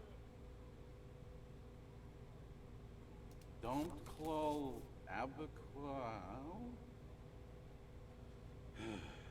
Great job, Abs. Nailed it. Glad to have been of assistance. Feels like a 1,000 fucking real, man. Doing good. Don't call Abigail. Thank you for your services, gentlemen. Should we go and mail this? I think I saw a mailbox on the plaza. Okay, what's on your mind? Not sure how I feel about this. You take the legal documents out of the envelope. A 12 to 40 month construction period and the zoning plan in the addendum. It's signed by Idiot Doom Spiral and someone called Blanco Abigail, apparently. Well, actually, this might be the best outcome for me. Names like Idiot Doom Spiral and Don't Claw Abigail probably aren't viable for a zoning plan. Well, that depends on how lax judgment is on it.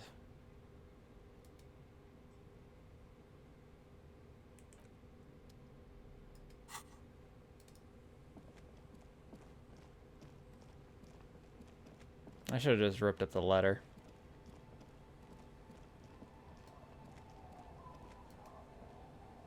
I should have talked to Claire about it. I guess I still can. I've got the letter. It's been signed. It just hasn't been mailed yet, which is the important point. What's on your mind, officer? Okay. Free to go back over now. I don't have anything else to do. There's not a lot to do here in the first place.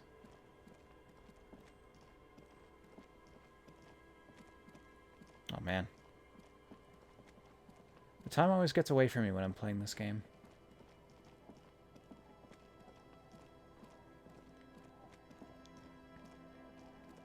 Time can pass so quickly when you're talking about random bullshit. I do it every Saturday after Dungeons and Dragons. Night can extend anywhere from 1 in the morning to 6 in the morning, depending on how chatty I'm feeling.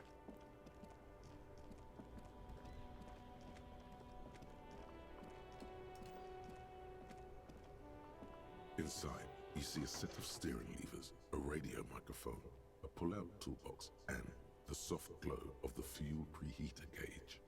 This is Precinct 57. How may I assist you? One moment. Can you please describe the body? Age, sex, cause of death? Guy fell through the floor. We suspect he might have been inebriated when he fell. There were bottles all around him, and traces of vomit on his shirt. Any signs of violence? No field autopsy necessary.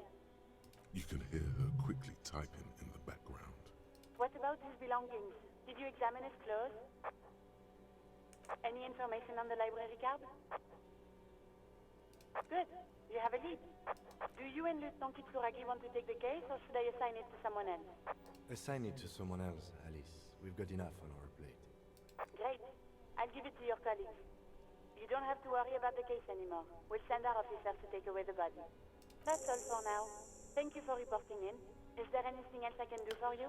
Probably would have been good for a bunch of experience and other stuff, but yeah, eats into our time. I'm wasting enough of that as it is. Just a moment, officer. Guess I can inform them when I found my badge. 10-4, come in, officer. Over. 10-4, sir, glad to hear that. I'll write down that there is no need to issue a new one to you then. Over. Feels good to get that off your chest, right? Celebration with beer? No, bad.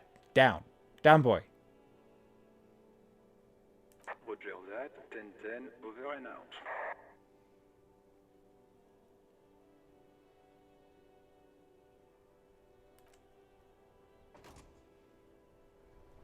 Okay. Got one skill point level up left. I should go talk to Claire about this before I do. Before that, there's a certain special lady I need to talk to. Although, maybe I should save that for next time. I've done the important stuff, and now I can start looking into the investigation a bit more. I can do that once I go back in there.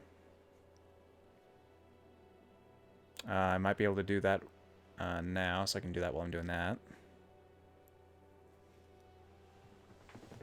I was about to go do that. I need to go talk to Claire for that, and I need to go talk to her for that.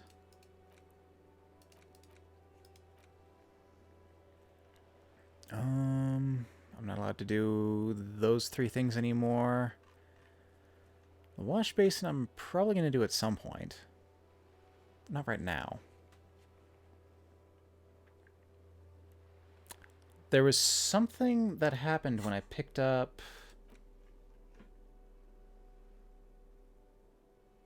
Jamrock Biker Cop Sonny's.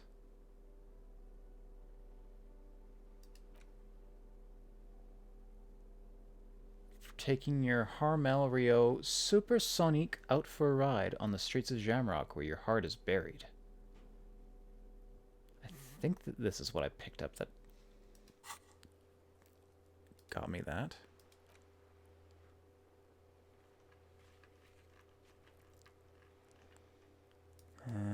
Additionally, I can do the cafeteria window again, and the box of sunglasses. Right! Should do that before he closes up. Again. Silong! Let me see those sunnies.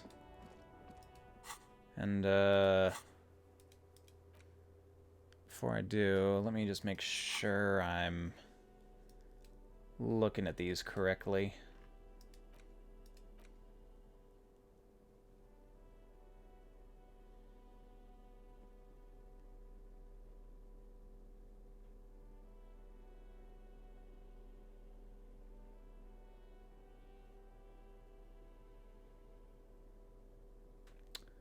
Oh, another pair of boots.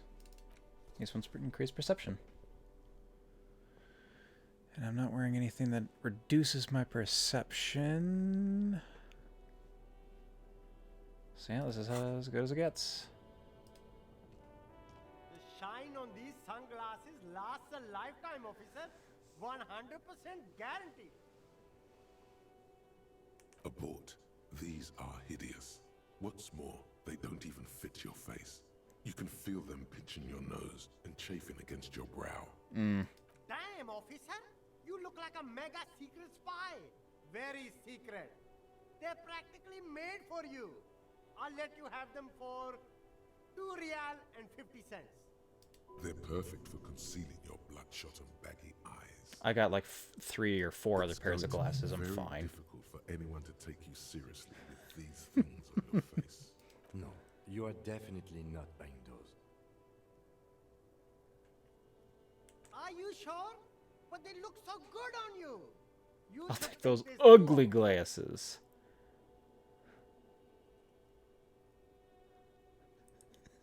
You're right, Kim. These glasses are too ugly for me.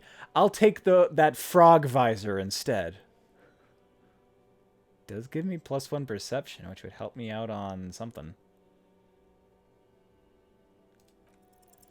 No luck. Aww. All you find is this lime-colored cellophane visor, produced by a bargain sportswear brand called Amphibian, apparently. There's a malformed green frog on its bent cap. Oh, that visor is perfect for you, officer. It'll definitely keep the sun out of your eyes while you're shooting criminals. Bang, bang! And all for a mere 6 real. Hey, at least it might actually offer some protection against the sun. Not like those cheap plastic shades. I hope not. Especially since I don't have a gun right now. Well, working gun. You don't like it? Sure, Square Joe. No problem. Let's get you some real shades. These are all boring. Those UV stickers are almost certainly just there for the show. If anything, these lenses probably direct more UV light into your pupils. These are all first-rate sunglasses. Was that the check I was looking for? Box of sunglasses, formidable. The shine on these sunglasses lasts a lifetime, officer. 100% guaranteed. Well, where's the check I'm looking for then? These are those UV stickers. These are all first. Is the check just gone? Is it expired? You keep coming back. That's good, officer. You find your hat. The box smells like cat piss. Economical, but also. Doesn't look like it. You know, sun's turning orange. It's getting late in the evening. I should go park myself in front of Joyce and call it for the night. Oh, what's this? Something's down there. Well, how do I get in there?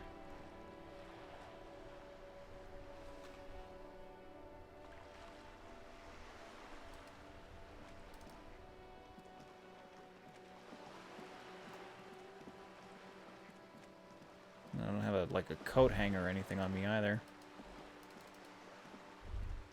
Whoa. What have we here? A bridge. I've passed over it like a dozen times or so. A bridge with loose nails and rotten-fisted wood that creaks in the wind. A construction code violation if there ever was one. Guess so. Just be careful out there. One false step could cost you dearly.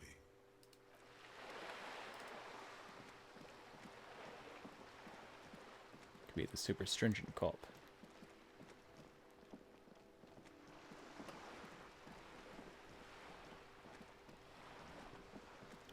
Alright, Joyce, I've got my badge. Next time, I'm going to be having a serious discussion with you. But for now, save the game, and we'll quit out here.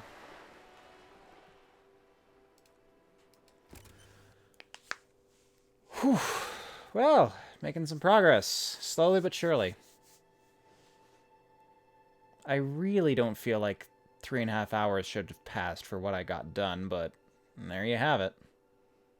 Oh well. All that matters is that I'm enjoying the game, and I am enjoying it.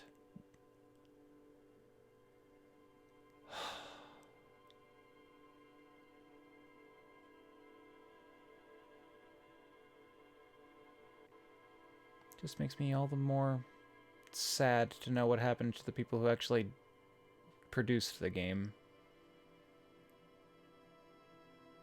And what happened to them.